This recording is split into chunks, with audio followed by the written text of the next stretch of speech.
অতিথির কাছে এবং তারপরে আমরা ফিরে আসবো আবার আপনার কাছে। এবং আপনার নামটা একটু প্লিজ বলবেন এবং তারপরে আপনার ঘটনাটা আমরা শুনবো। রাসেল ভাই, থ্যাংক ইউ রেডিও ফুটি আজকে ইনভাইটেশনের জন্য। আমার নাম এহতেশাম নওয়াজ। তো আমি মূল ঘটনায় চলে যাচ্ছি এখন। এই ঘটনাটি ঘটেছিল আমার একজন 12 বছর আগে শোনা। তো সঙ্গত কারণে আমি নামটা যার থেকে শুনেছি ওনার উল্লেখ করলাম না। তো উনি যেভাবে বলেছেন ঘটনা, আমি ঠিক সেভাবেই বলছি। এই ঘটনাটি ঘটেছে 71-এর যুদ্ধেরও আগের একটা ঘটনা। তো ওনাদের দেশের বাড়ি হচ্ছেন ময়মনসিংহ ডিস্ট্রিক্ট মেইন শহরের। তো ওনারা 3 বোন ছিলেন, আর মা ছিলেন, আর বাবা মারা গিয়েছিলেন। তো ওনাদের 3 বোনের পরে একটা ছেলে জন্ম নিয়েছিল। ওনার সনাতন ধর্মের ছিলেন। ছেলের নাম, তো এখানে একটা খুব গুরুত্বপূর্ণ বিষয় বলে রাখি যে ছেলেটা হয়েছিল, সাধারণত তার আমাদের প্রত্যেকটা মানুষেরই 2 চোখের মাঝে যেই একটা থার্ড আই থাকে, তো সেইখানে একটা রাজটিকার চিহ্ন পাওয়া গিয়েছিল, যেটা খুব রেয়ার বাচ্চাদেরই হয়ে থাকে। তো সঙ্গত কারণেই তার নামটা রেখেছিল গোপাল। তো বাচ্চাটা যখন মোটামুটি বড় হচ্ছিল, তো একদিন, সেই সময় তো ইলেকট্রিসিটি এবং এত আধুনিক ফ্যাসিলিটি ছিল না। তো একদিন সম্ভবত অমাবস্যা বা পূর্ণিমার এরকম টাইমে, তো বাচ্চাটা যখন দোলনাতে দুলছিল, তো ওনার মা যে কোনো কাজে, ঘরোয়া কাজে একটু বিজি ছিলেন, তখন রাত হয়ে গিয়েছিল। তো দুধ না দেওয়ার কারণে একটু কান্নাকাটি করছিল। তো তখন ভাবলো যে ঠিক আছে, একটু পরে এসে দেখবে। এর মধ্যে হঠাৎ উনি খেয়াল করলেন, যেভাবে আমার শোনা ঘটনা, যে ওই একটা কঙ্কালসার, খুব ভয়ঙ্কর একটা শ্যাডো বা শেপ অন্ধকারের মধ্যে সেটা এসে বাচ্চাটার দোলনার কাছে আসলো।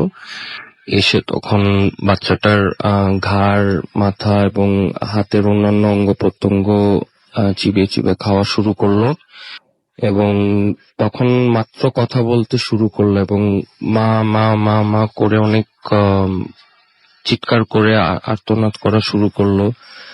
আর তখন যখন উনি টের পেলেন যে এটা, এসে যখন দেখলো যে চরম খুব বিভৎস একটা দৃশ্য দেখলো, যে বাচ্চাটা একদম যেরকম ব্লেন্ডারের মধ্যে মাংস আপনি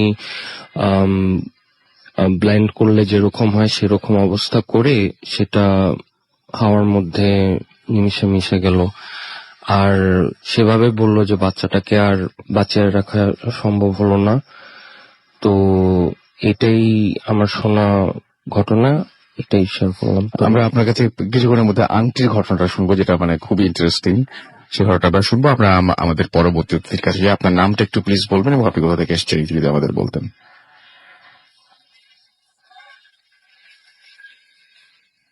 থ্যাংক ইউ রাসেল ভাই, আমি অমিত, নারায়ণগঞ্জ থেকে। আচ্ছা, আমার ঘটনাটা বেসিক্যালি আমার চাচুর। সো আমার চাচু আর চাচুর ফ্রেন্ড, তারা হচ্ছে জার্মানিতে যায়, মিউনিকের একটা ঘটনা। তো তারা হোটেলে স্টে করে। সো খুব আর্লি তারা জব পেয়ে যায়, 2 দিনের মধ্যে জব পেয়ে যাওয়ার পরে যেটা হচ্ছে, হোটেল কস্ট অনেক বেশি। সো তারা চিন্তা করছে, ট্রামে বসে চিন্তা করছে যে তারা একটা মানে বাসা ভাড়া নেবে, খুব কম কম টাকার মধ্যে যদি বাসা পেয়ে যাই তাহলে বাসা ভাড়া নেবো। তো সাডেনলি একটা ভদ্রলোক আসলো, হেয়ারলেস একটা ভদ্রলোক আসলো, এসে তাকে একটা চিরকুট দেয়। চিরকুটে একটা নাম্বার থাকে এবং বলে, আপনারা কি বাসা খুঁজছেন? ওকে, আপনি এই নাম্বারটাতে কল করবেন।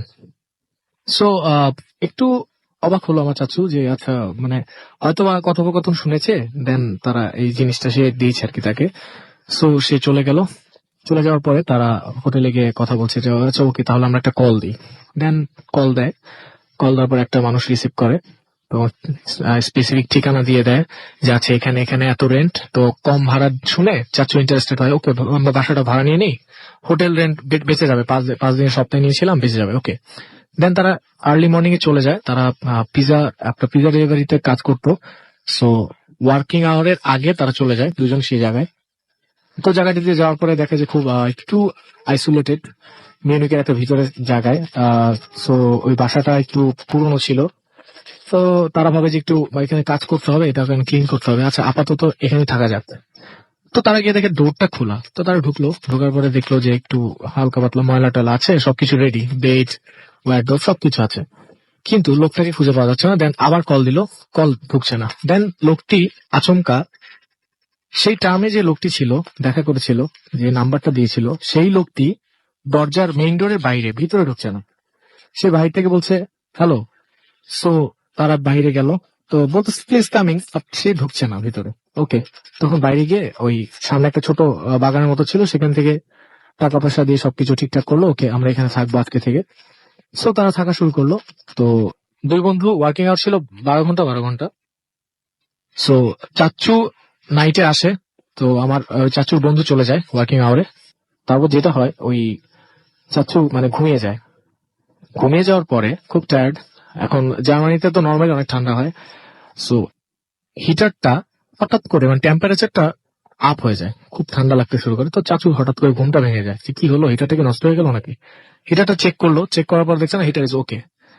দেন যেটা হয়, চাচু আবার হিটারটা ঠিক করে শুয়ে পড়ে।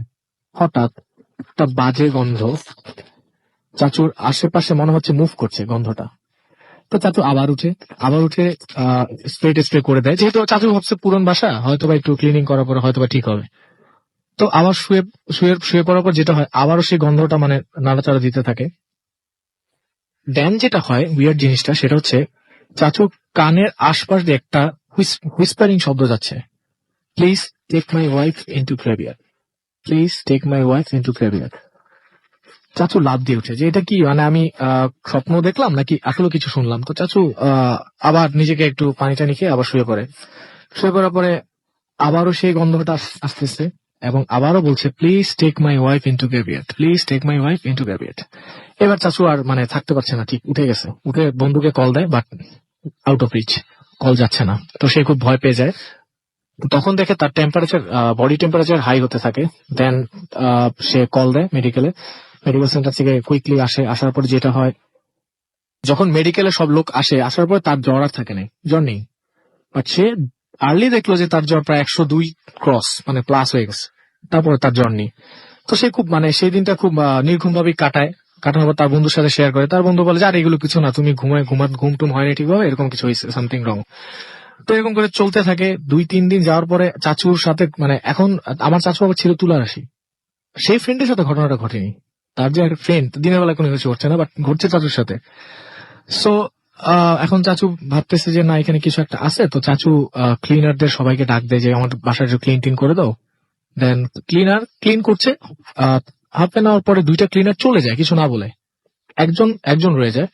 তো বলতেছে যে 2জন কোথায় গেল, কয় না তারা নাকি বলতেছে সামথিং রং, এখানে আমি কাজ করবো না। তো তারা টাকা টুকা না নিয়ে চলে গেছে। তো দেন ওই একজন যে ছিল সে ঘরের একটা কোনায় কার্পেটটা উঠায়। দেন সেখানে একটা ভাঙা কাঠের মতো ছিল ফ্লোর। কাঠটা উঠানোর পরে, যেটা উডেন ফ্লোর, জার্মানিতে ম্যাক্সিমাম উডেন ফ্লোর, কাঠটা যখন উঠায় তখন সেখানে একটা স্কাল পাওয়া যায়, স্কালার ফুল বডি মানে একটা কঙ্কাল পাওয়া যায়। সো সে সেটা দেখে খুব মানে ভয় পায়। তারপর হচ্ছে আমার চাচু পুলিশকে কল দেয়, যেখানে এমন একটা ফুল বডি পাওয়া গেছে, ওখানে এটা কি। তারপরে হচ্ছে পুলিশ আসার পরে বলতেছে যে এখানে আচ্ছা ঠিক আছে, আপনার এত কিছু জানা দরকার নেই, আপনি এই বাসা কাঠ থেকে নিয়েছেন, কল দেন। দেন সেই লোকটাকে কল দেয়, বাট কল ঢুকছিল না, কলটা বন্ধ, ফোন নাম্বারটা বন্ধ। তারপর পুলিশ সেটাকে নিয়ে গিয়ে ব্রিউচার অনুযায়ী গ্র্যাভিয়ার্ডে দিয়ে দেওয়ার পরে চাচু আর চাচুর বন্ধু ঠিক করলো এই বাসায় থাকা যাবে না, এইরকম যদি ঘটে এই বাসায় থাকা যাবে না। তারপর তারা ডিসাইড করলো, তন্মুহূর্তে যেটা হয়, আমার চাচু ইন্টারেস্টিংলি পুলিশদের কল দেয় যে আচ্ছা আপনার এখানে যে মানে কি জিনিসটা কি, ব্যাপারটা কি হয়েছে। পরে পুলিশ যেটা বললো সেটা হচ্ছে এখানে একটা মেন্টালি ডিসঅর্ডার এক লোক বাস করতো, যে তার ওয়াইফকে মানে মেরে, তারা গেস করছিল তার ওয়াইফের লাশটা পায়নি, তারা গেস করছিল এটাই তার ওয়াইফের লাশটা, ফাইনাল পাওয়া গেছে। তখন চাচু বলছে তার হাজবেন্ডটা কি করেছিল। বলতেছে তার হাজবেন্ড তাকে মেরে মেন্টালি ডিসঅর্ডার যেহেতু সে রোডে গিয়ে অ্যাক্সিডেন্ট করে মারা যায়, সুইসাইড করে আর কি। সুইসাইড করার পরে সে চলে যায়। আচ্ছা ঠিক আছে, তো আমার চাচু এরকম সামহাও ছবিটা দেখতে পায়। দেন যেটা হয়, ছবিটা ওই যে লোকটা টার্মে মানে আপনার ফোন নাম্বারটা দিয়েছিল সেই লোকটাই তার হাজবেন্ড। সবচেয়ে মজার কথা, এর আগে এই বাসায় অনেকে ছিল, কেউ থাকতে পারেনি একদিন পরে। আর চাচুরা যেহেতু এক সপ্তাহ টানা ছিল, যার কারণে এই জিনিসটা বের করতে পারছে যে এখানে একটা লাশ ছিল বা সামহাও। তো তারা দুজন ব্যাগ এন্ড ব্যাগেজ নিয়ে চলে যায়। তো যখন টার্ন নেয়, মিউনিক থেকে টার্ন নেয়, হামবার্গের দিকে টার্ন নেয়, তখন যেটা হয়, ওই লোকটা, যেই লোকটা আপনার ট্রামে কার্ডটা দিয়েছিল, সেই লোকটা আপনার একটা প্লে কার্ড নিয়ে দাঁড়িয়ে থাকে, thank you for your kindness. আমার চাচু দেখে, বাট আমার চাচু ফ্রেন্ড দেখতে পায় না। তো চাচু ফ্রেন্ডকে বলছে, তুই দেখতে পাচ্ছিস, থ্যাংক ইউ দিছে আমাদেরকে, বাট সে বলে কিছুই দেখতে পায় না, ফরগেট অ্যাবাউট ইট। এরকম করে কি চলে যায় তারা। এটাই ছিল ঘটনা আমার। ওকে, থ্যাংক ইউ ভেরি মাচ। এটা তো আপনার নিজের চাচুর ঘটনা, রাইট? আচ্ছা, ওকে। আমরা পরপর দুটো ঘটনা শুনলাম, যারা আমাদের সঙ্গে আছেন তাদেরকে অনেক অনেক ধন্যবাদ। এবং আমি দেখতে পাচ্ছি যে অনেকেই আমাদের SMS করছেন।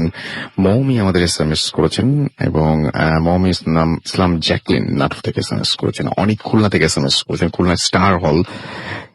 এবং আমাদেরকে সবুজ টাঙ্গাইল থেকে SMS করেছেন, খুলনা থেকে আনোয়ার এবং তার ওয়াইফ ফরিন SMS করেছেন। নাইম আমাদের ফাহিম আমাদের খুলনা থেকে SMS করেছেন। এছাড়াও শুভ আমাদের SMS করেছেন নাটোর থেকে। এছাড়াও আমাদেরকে অয়ন SMS করেছেন আমাদেরকে দেখতে পাচ্ছি এসকে পারভেজ।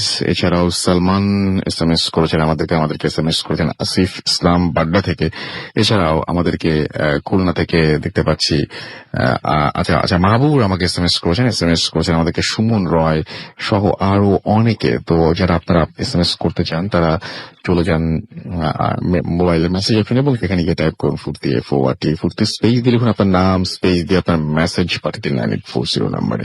আমরা অন্য একটা ঘটনায় যাব এবং এই ঘটনাটা আমি একটু পড়ে শোনাচ্ছি। যিনি লিখেছেন তিনি যেভাবে লিখেছেন সেভাবে পড়ছি। যে আসসালামু আলাইকুম রাসেল ভাই, দিস ইজ জান্নাত। আমি আপনাদের শো এর অনেক পুরনো লিসনার, একদম শুরুর ইয়ার থেকে শুনি। যাই হোক, আমি আসতে পারবো না এবং আমার সাথে ঘটে যাওয়া একটা ঘটনা আমি মেইল করছি, ভালো লাগলে পড়ে শোনাবেন। ঘটনার কত বছরটা ঠিক আমার মনে নেই। এটা ভূত এফএমের শুরুর ইয়ার ছিল এবং ঘটনার রাতে আমি ভূত এফএম শুনছিলাম। সুমন ভাইয়ের ভাগ্নির একটা ঘটনা নিশ্চয়ই মনে আছে আপনার রাসেল ভাই। আমি ভূত এফএম শোনার পর ঘুমিয়েছিলাম, আর ওই রাতে আমার বড় আপু ভূত এফএম শুনেনি, আগেই ঘুমিয়ে যায়। আমার সাডেনলি আমার ঘুম ভেঙে যায় এবং কয়টা বাজে তখন মনে নেই, বাট অবভিয়াসলি রাত 2টার বেশি। ভূত এফএম শোনার পরে আমি ঘুমিয়েছিলাম। আমি আর আমার বোন বেডে লম্বা হয়ে শুই এবং আমার দিকটায় আমি শুয়েছিলাম এবং পাশেই ছোট একটা বক্স চেয়ার ছিল। আচ্ছা, একটা ছোট বক্স চেয়ার, আর পাশেই আমার বড় আপুর পড়ার টেবিল। আমার জানালার দিকে পা দিয়ে আমি শুয়েছিলাম এবং চেয়ারটা ছিল পায়ের দিকে, সো জানালার বাইরের আলো পড়েছিল চেয়ারটায়। ওইখানে আমি হঠাৎ দেখলাম যে খুব মোটা লম্বা লোমশ একটা কিছু বসে আছে, যার হাইট বসা অবস্থাতেও অনেকটা ধারণা মানুষের মতন, এবং তার চোখগুলো খুব লাল ছিল। তারপর জিনিসটা আমার দিকে ঘুরে তাকিয়ে আমার দিকে দাঁড়ালো এবং তখন জিনিসটাকে পুরো আমার সিলিং এর সমান লম্বা মনে হলো। এবং আমাদের এখানে বলে রাখতে চাই যে আমাদের বাসাটা একতলা ছিল এবং বাসাটা যুদ্ধের অনেক আগের। সো অন্য পুরনো বাসার মতোই আমাদের বাসার সিলিংও অনেক উঁচুতে ছিল। জিনিসটা আমার গলা চেপে ধরলো, আর আমি ভয়ে নাকি কি জন্য আমি জানি না, বাট মুভ করতে পারছিলাম না আমি ওই সময়টা। তখন আমি তখন আমি সূরা পড়তে শুরু করলাম এবং ঠিক ওই সময় আমার আপুর হাত আমার হাতে লাগে এবং আমাকে জিনিসটা ছেড়ে দিয়ে চলে যায়। অনেকটা বোমা ধরার মতো ব্যাপারটা আর কি। এবং আমি রুমের যে উইন্ডো খোলা থাকে এবং অলওয়েজ পাশেই অনেক বড় একটা আম গাছ সেটা দেখা যায়। এবং আমি তখন আপুকে ডেকে রুমের লাইট অন করে দিলাম এবং লাইট অন করার পর আপু দেখে যে বুঝতে পারে যে আমি অনেক ভয় পেয়েছি সামহাউ। সো আমাকে আর কিছু না বলে জাস্ট সিচুয়েশনটা নর্মাল করার পর ঘুমোতে বলে।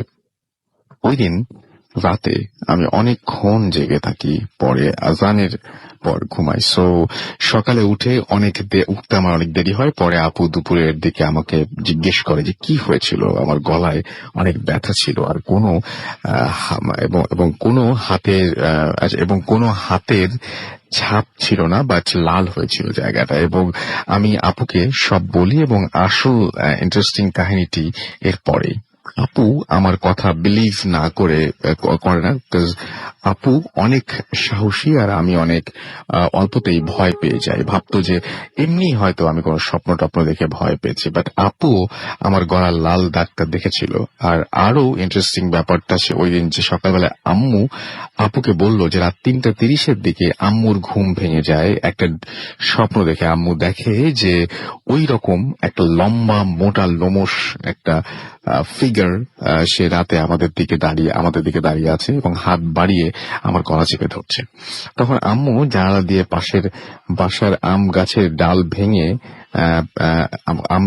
আমাদের দিকে মানে জানালার দিকে ছুড়ে দেয় আর কি, এবং জানালার দিকে ভেঙে পিটিয়ে জানালার ওই দিক দিয়ে বের করে দেয়। এবং জিনিসটাকে এই স্বপ্নটা দেখার পরে আম্মুর ঘুম ভেঙে যায় এবং আম্মু আমাদের সাথে ঘটে যাওয়া ঘটনাটাও ঠিক আম্মুর যে ঘটনাটা সেই একই সময়ে ঘটে।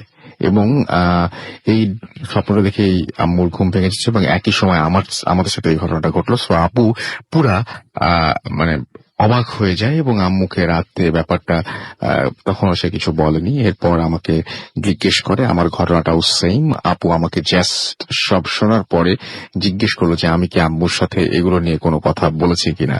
এরপর আমাকে নিয়ে আম্মুর কাছে যায় এবং আম্মুকে জিজ্ঞেস করে যে আম্মু স্বপ্নের ব্যাপারটা বলেছে কিনা আমাকে।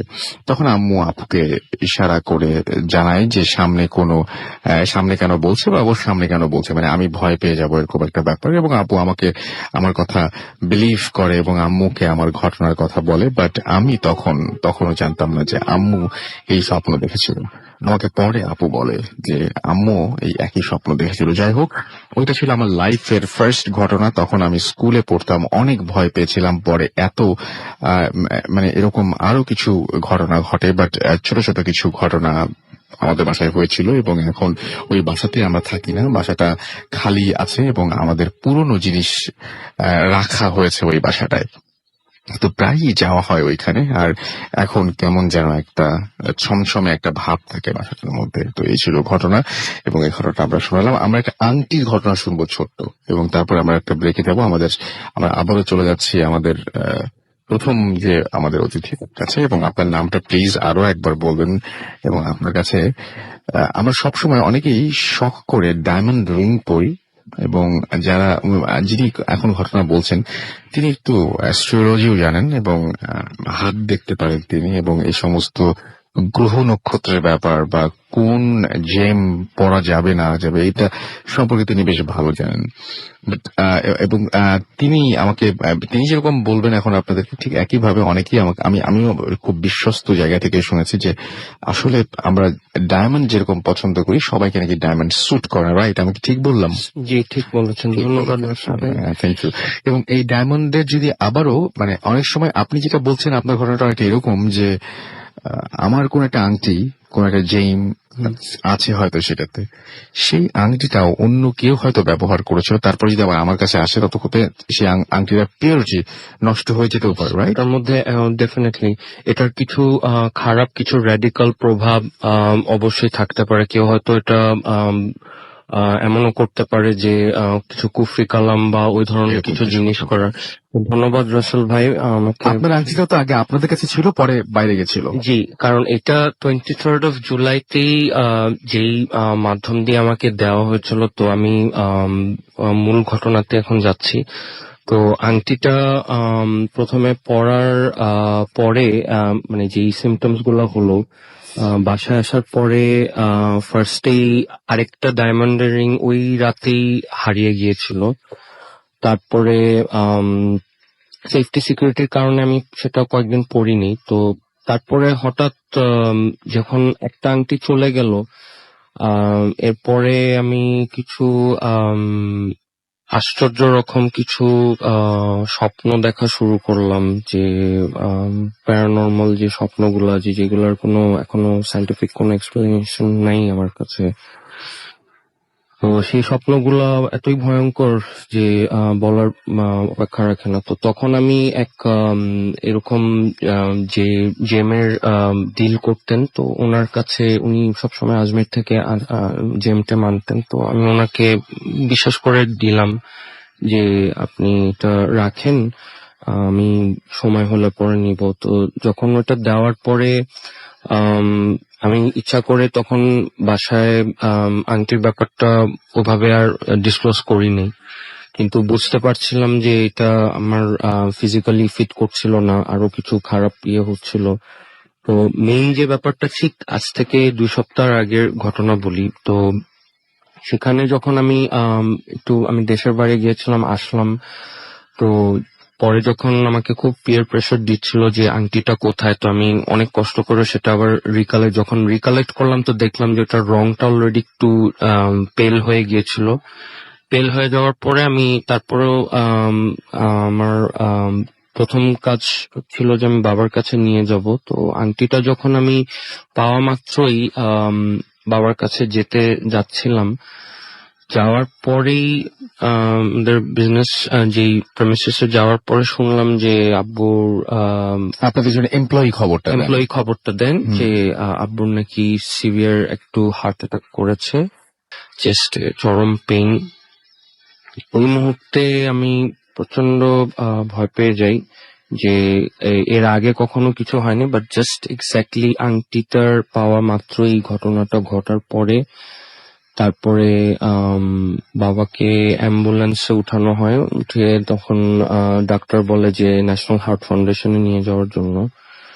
তো সবচেয়ে ভয়ঙ্কর ঘটনা হচ্ছে রাসেল ভাই, যে আমি আমার এই শর্ট লাইফে কখনো সামনে দিয়ে কখনো মানে মানুষ যে মারা যায়, এই সিনটা কখনো আমার আমি দেখার সুযোগ এরকম হয়নি। দুর্ভাগ্য হয়নি, এত দুর্ভাগ্য আমার সেটাই, হয়নি সেটাই। এত ডিজাস্টারের পরেও। তারপরে যখন ওখানে নিয়ে শিফট করা হলো, আমি অ্যাম্বুলেন্সে চলাকালীন, কারণ এই আংটিটার কারণে অনেক কার্স, অনেক আমার কাছে মনে হলো যে একটা অভিশপ্ত ব্যাপার হয়তো অলরেডি গ্রাস করে হ্যাঁ, ফেলছে। মানে আপনি যে সন্দেহ করেছিলেন তাই হলো, যে আংটিটা প্রথমে নিশ্চয়ই আপনাদের জন্য সৌভাগ্য নিয়ে এসেছিল প্রথমে, right? প্রথম দিকে সৌভাগ্য এনেছিল, কিন্তু তারপরে যখন সিমটমস গুলা দেখলাম যে অন্য রিভার্সাল হওয়া শুরু করলো, মানে একের পর এক কিছু right. ভয়ঙ্কর কিছু লুসিড ড্রিম বা যে স্বপ্নগুলো আমি দেখতে চাইনি, এমন এমন কিছু স্বপ্ন দেখা শুরু করলাম। তো ওই মুহূর্তে আমি ভাবলাম যে হয়তো এটা আপাতত আমি আমার জন্য সুটেবল না দেখে আমি সেফ জায়গায় দিয়ে রাখলাম। ফাইন। আপনার এটা, এই যে আংটিটা হাতে পাওয়ার কয়েকদিনের মধ্যে থেকে আপনার লাইফের এরকম মানে নেগেটিভ ঘটনাগুলো ঘটতে শুরু করলো? ঠিক 7 থেকে 14 দিনের মাথায় এই ঘটনাগুলা ঘটা শুরু হয়। এগুলো একেবারে আপনার লাইফে নতুন, একেবারে একদম সম্পূর্ণ একদম নতুন। সম্পূর্ণ হ্যাঁ, নতুন। কারণ যেগুলা ঘটনাগুলো দেখছিলাম, মানে এগুলার সাথে আগের কোনো, কারণ এর আগে পর্যন্ত ভালো ছিল। কারণ আমি যখন আমার একটা গ্রিন কালারের সেটা নামটা আমার এখন মনে আসছে না, মুনস্টোনও ঠিক না, তবে এমারাল্ড পাথরটা আমার জন্য সুটেবল ছিল, কিন্তু সেটা যে কোনো কারণে আমাকে খুলে রাখতে হয়েছে। তো যখন এই আংটিটা পাওয়ার পরে পরে আমার বাবা যেহেতু বলছিল যে আমিও এখানে একটা ছোট্ট স্টোরি বলে নাই, যে এরকম বাবারও আমার এরকম ইয়াং কালে একবার একটা আংটি একজনকে দিয়ে দেওয়ার পরে সেটা আবার 3 দিন ঘোরার পরে আবার আমার দাদিকে দিয়ে দিয়েছিল। তারপরেও কিছু কিছু ফ্যামিলিতে এরকম প্রবলেম হয়েছে। তো সেই কার্মিক প্রসেসটাই হয়তো আমার উপর দিয়ে এত বছর পর আসলো, যেটা আমি জানতামও না। তো তখন যখন আমি আংটিটা দেওয়ার পর আমি ডক্টরকে খালি বললাম যে একটু আব্বুকে পরিয়ে দিতে, যে কোনো কারণে যদি সে তার ব্রিদিং এর সমস্যা যাতে না হয়। তো ওই রাতে রাসেল ভাই আমি সারা রাত হসপিটালের ফ্লোরে শুয়েছিলাম। আমি এতই ভয় পেয়ে গেছিলাম, হয়তো কানতে কানতে। আর কিছু মানুষ আমাকে অনেক সমবেদনা দিচ্ছিল প্র্যাকটিক্যালি। তো তখন আমি একবারই বললাম যে যদি কোনোভাবে যদি আমি মানে ইনকেস মারাও যেতাম, তার ইন রিটার্ন যদি আমার বাবা বেঁচে থাকতো, তাও মানে সেরকম একটা সিচুয়েশনে ওই থার্সডে নাইট চলে গিয়েছিল। এন্ড সেখান থেকে তারপরে আমি চিন্তা করলাম যে না, এখন আরেকটু এটাকে হয়তো কিছু, এটার কুফরি কালাম বা কোনো খারাপ র্যাডিক্যাল প্রভাবগুলো আছে, হুম হুম। সেটা আমি আরেকজনকে দিলাম, যেটার পরীক্ষা নিরীক্ষা করে মানে ঠিকঠাক আংটিটা করে এখন আপনার কাছে নাই, আপনি পাঠিয়েছিলেন আমি ওইটা দিয়েছি পিউরিফাই করার জন্য। পিউরিফাই করার জন্য, যেটা ঠিক হয়ে আসলে দেন Right. আমি এটা দিয়ে, এটাই ছিল আমার ঘোষণা। অনেক ধন্যবাদ আপনাকে, এবং আমরাও দোয়া করি যে আপনাদের যে খারাপ প্রভাবটা আপনি মনে করছেন সেটা কেটে যাক। আমি দেখতে পাচ্ছি আমাদের এখানে তৈমুর SMS করেছেন শেওড়াপাড়া থেকে, এবং তার কাছে এখনো পর্যন্ত ভয় লাগেনি, যদিও তিনি তাই লিখেছেন। এছাড়াও আমাদেরকে দেখতে পাচ্ছি যে ভয় পাচ্ছে এটা লিখেছেন, তার পরপরই পরের SMS এ আনন্দ বিএন স্কুল চট্টগ্রাম থেকে। এছাড়াও আমাদেরকে তুর্য মগবাজার থেকে লিখেছেন যে অস্থির স্টোরি ছিল অমিত দা। আচ্ছা, অমিত পল আমাদের SMS করেছেন, শুনতে ভালো লাগছে তার কাছে। এছাড়াও আমাদেরকে কণা রংপুর থেকে SMS করেছেন, চৈতি আমাদের SMS করেছেন, টুনি আমাদেরকে SMS করেছেন, তারা তিনি এবং তার ভাইয়া একসাথে শুনছেন, তারা ভয় লাগছে। রাজীব এবং লোপা রামপুরা থেকে শুনছেন, এবং সেকেন্ড স্টোরিটা তার কাছে ভালো লেগেছে খুব। SH আবরার আমাদের SMS করেছেন, এবং SMS করেছেন আমাদেরকে দেখতে পাচ্ছি সাহসী ইমরান হালি শহর থেকে। এছাড়াও খুলনা থেকে আনোয়ার এবং তার ওয়াইফ আফরিন SMS করেছেন, এবং SMS করেছেন আমাদেরকে অন্তর, SMS করেছেন অনিক, এবং আমাদেরকে SMS করেছেন। আচ্ছা, তিনি বলছেন যে খুলনায় ভূত FM কবে হবে, খুব দ্রুত। আমাদেরকে এছাড়াও দেখতে পাচ্ছি দোলা দত্ত SMS করেছেন টাঙ্গাইল থেকে, মোবারক চট্টগ্রাম থেকে SMS করেছেন, SM সুজন আমাদের SMS করেছেন, SMS করেছেন রশিদ মিরপুর থেকে, ঐশী নেত্রকোনা থেকে আমাদের SMS করেছেন, এছাড়াও রিফাত কুমিল্লা থেকে, খুলনা। আচ্ছা, ইমরান আমাদের SMS করেছেন, ফরিদ ইমরান এবং তার বেস্ট ফ্রেন্ড ফরিদ একসাথে আছেন তারা। এছাড়া আমাদেরকে দেখতে পাচ্ছি আদনান সহ আরো অনেকে SMS করেছেন। আপনি যদি SMS করতে চান, মোবাইলের মেসেজ অপশনে গিয়ে টাইপ করুন FORTI স্পেস দিয়ে লিখুন আপনার নাম, স্পেস দিয়ে আপনার মেসেজ পাঠিয়ে দিন 9840 নাম্বারে। ইমেল করতে চাইলে আমাদের ইমেল অ্যাড্রেস হচ্ছে bhutfm@radio40.fm, which is BHWTFM@radio40.fm। আপনার নাম, ঠিকানা এবং ফোন নাম্বার সহ আপনার জীবনে ঘটে যাওয়া বা আপনার যারা সেরা ঘটনা লিখে পাঠিয়ে দিন আমাদের কাছে। ঘটনার শুরুতে অবশ্যই উল্লেখ করুন যে ঘটনাটা আপনি স্টুডিওতে এসে শেয়ার করতে চান, নাকি আপনি চান যে আপনার ঘটনাটা আমরা প্রদর্শনে। অনেকক্ষণ পরে একটা ছোট্ট বিরতিতে যাচ্ছি, সো আমাদের সঙ্গেই থাকুন। Stay tuned radio 40 and don't stop the 40 FM.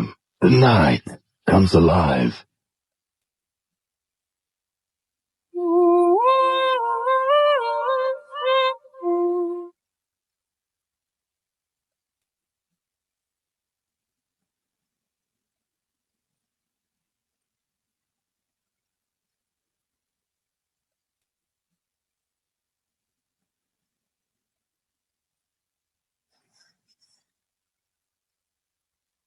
Hello, ভাইয়া।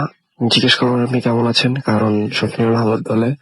তো আমি আসলে ইংল্যান্ডে লন্ডনে আছি, তো আমার পক্ষে আসলে স্টুডিওতে এসে ঘটনা শেয়ার করাটা পসিবল না আমার পক্ষে।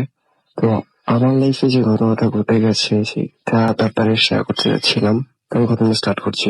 তাই আপনারা হয়তো অনেকেই জানেন যে London is called the city of underground. এখানে এত বেশি train station plus different kinds of train line আছে যে মানে পুরা আন্ডারগ্রাউন্ড যতটুকু বলা যায় পুরোটাই আন্ডারগ্রাউন্ড দিয়ে কভার করা। কজ যারা লন্ডন সিটিতে আছেন বা সিটির আশেপাশে আছেন তারা জানেন যে মানে সিটিটা কতটা মানে রোড গুলো কতটা বেশি কনজেস্টেড। সো পিক আওয়ারে এত large kind of amount of population মানে ট্রাভেল করা is quite hard without underground.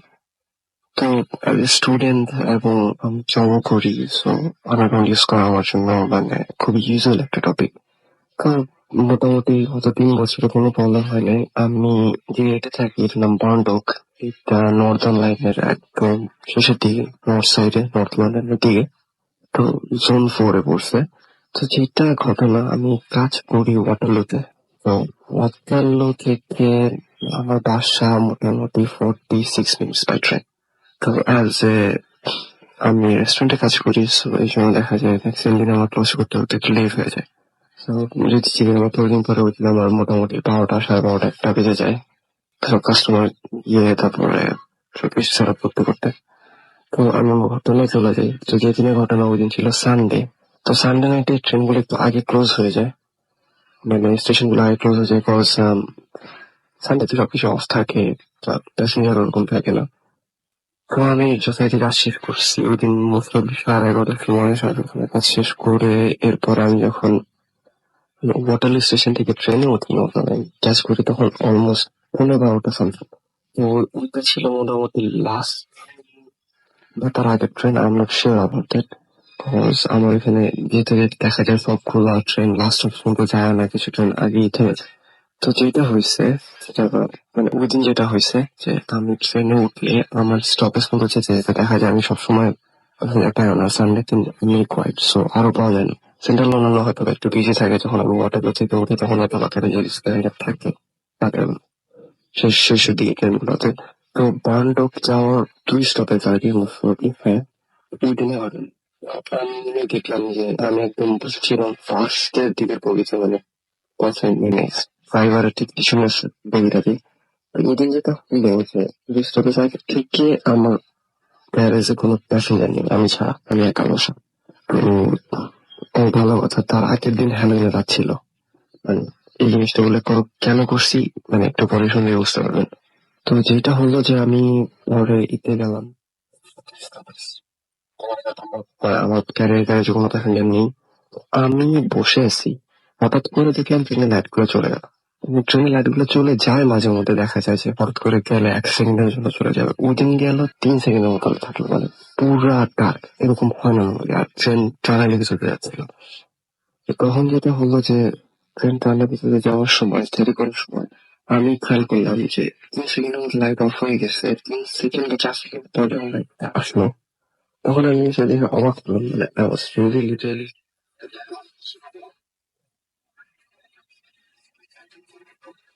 খুব অবহেলিত। একটা চাইনিজ লোক বসে আছে, চাইনিজ লোক বসে আছে, সিম্পলি বসে আছে। তার হচ্ছে যে রাস্তা ছিল, মানে ম্যানচেস্টার পর্যায়ে দিকে, মানে ফ্যামিলি সব কারণ হচ্ছে গিয়ে এতটুকু ছিল যে ট্রেন আন্ডারগ্রাউন্ডে দিয়ে যাচ্ছে, মানে কোন স্টপেজে থামেও না।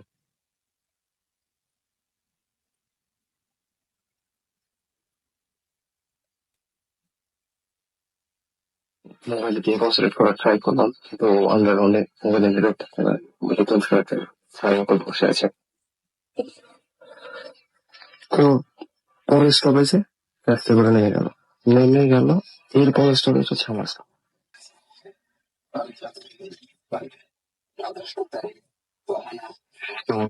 অত রাত থেকে উঠলো না, শুনে নামে আর যেহেতু লাস্ট ট্রেন বা তার আগের ট্রেন, শিওর একটু দিয়ে বাড়ি প্রকাশের পরে আমি যখন নামলাম স্টেশন থেকে, তখন দেখি যে মানে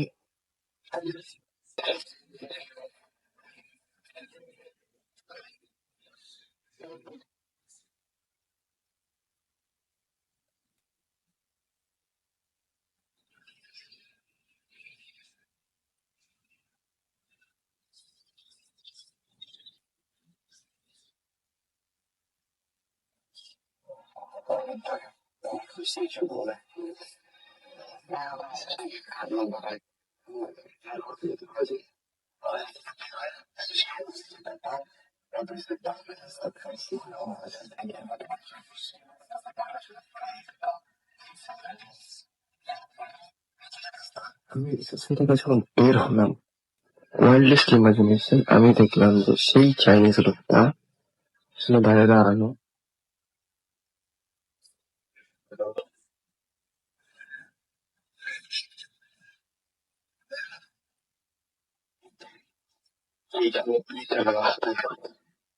যেখানে থাকার কথা, সেখানে থকথকে কাদা, মনে হচ্ছে যে আমি কোনো গ্রামে চলে এসেছি। মানে সেখান থেকে বের হয়ে মনে হচ্ছে আমি কোনো গ্রামে চলে এসেছি, কাইন্ড অফ সেরকম। এখন আমি কোথায় যাব, এদিক দিয়ে বাসায় যাবো, কোথাও আমার এখান থেকে বাস নিতে হবে। তা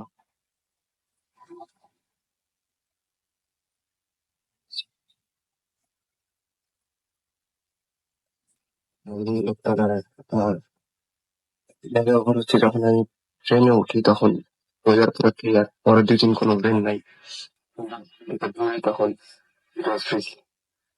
করতেছিল থকথকে কাদা। আমার একটা অলরেডি আমি মানে না খেয়াল করে খাড়া দিয়ে ফেলছি, সো প্যান্ট ওয়াজ ডার্টি।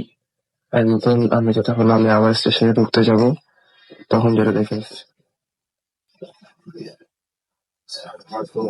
ওখানে দাঁড়ায় থাকি।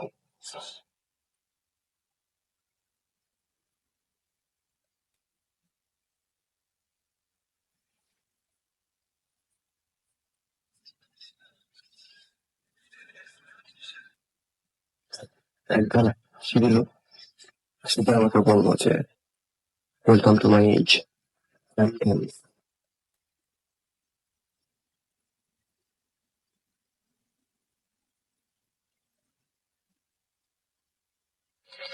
It's not your role, like, you have dance, you would understand. তারপর সে থেকে আকাশকে সম্ভবত ডানের দিকে চলে গেল। একটু ভালো একটা খেয়াল so much shortcut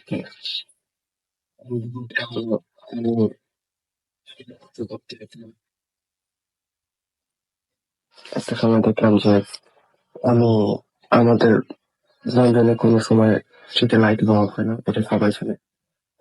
Literally there was no light, there was nothing, there was just some clouds around. ওখানে পুরানো আমলের বাপগুলো যেরকম থাকে কাইন্ড অফ ওরকম আমার কাছে মনে হচ্ছিল যে আমি 18th সেঞ্চুরি বা 17th সেঞ্চুরিতে কোনোভাবে চলে আসছি। মানে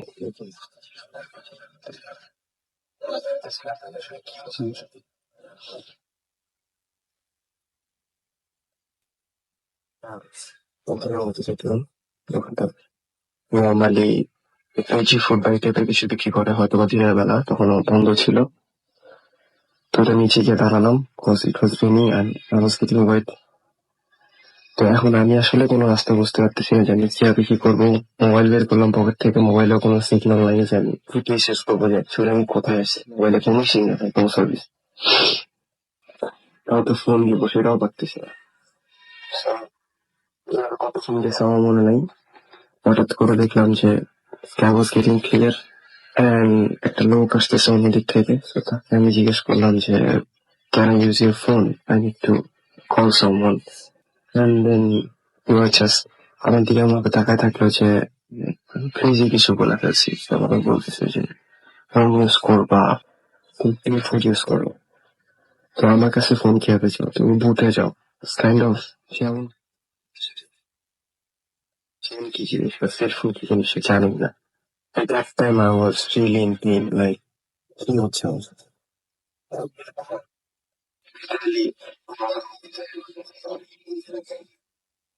তাহলে তখন হাঁটছি, হাঁটতে হাঁটতে আমার একটা সময় খেয়াল হলো যে আমি একটা কোনো একটা গার্ডেন টাইপের কোনো কিছুর পাশে দিয়ে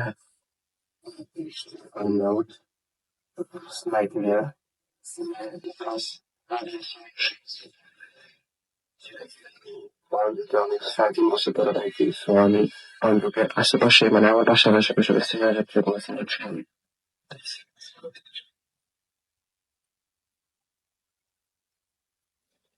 এই যে ঘটনা, মানে ভাইয়া তোমার সবাই হলো কেতন পারি চাইনিজ লোকটা, মানে আর সিমেট্রিতে কোনো ই নাই, আলো নাই, বাট হঠাৎ করে যখন বিজলি চমকাইলো, তখন মানে আকাশে লাইটিং হলো, তখন দেখলাম চাইনিজ লোকটাকে তার তারপরে লাইটিং নাই। এরপরে যখন আমার ঘুম ভাঙলো তখন আমি দেখলাম আমি হসপিটালে, লন্ডনের হসপিটাল, হোয়াইট চ্যাপেলের এখানে। তো কাইন্ড অফ আমার পরে আমি যেটা জানতে পারলাম যে আমার এক ফ্রেন্ড, ও আমার ফোন ছিল, আমার রুমমেট, ও খুঁজে পাচ্ছিল না, আমাকে রিচ করতে পারতেছিল না। পরে লিটারালি ইন দ্য মর্নিং 5:30 সে আমাকে রিচ করতে পারছে। But আমি নাকি একটা দোকানের সামনে পড়েছিলাম।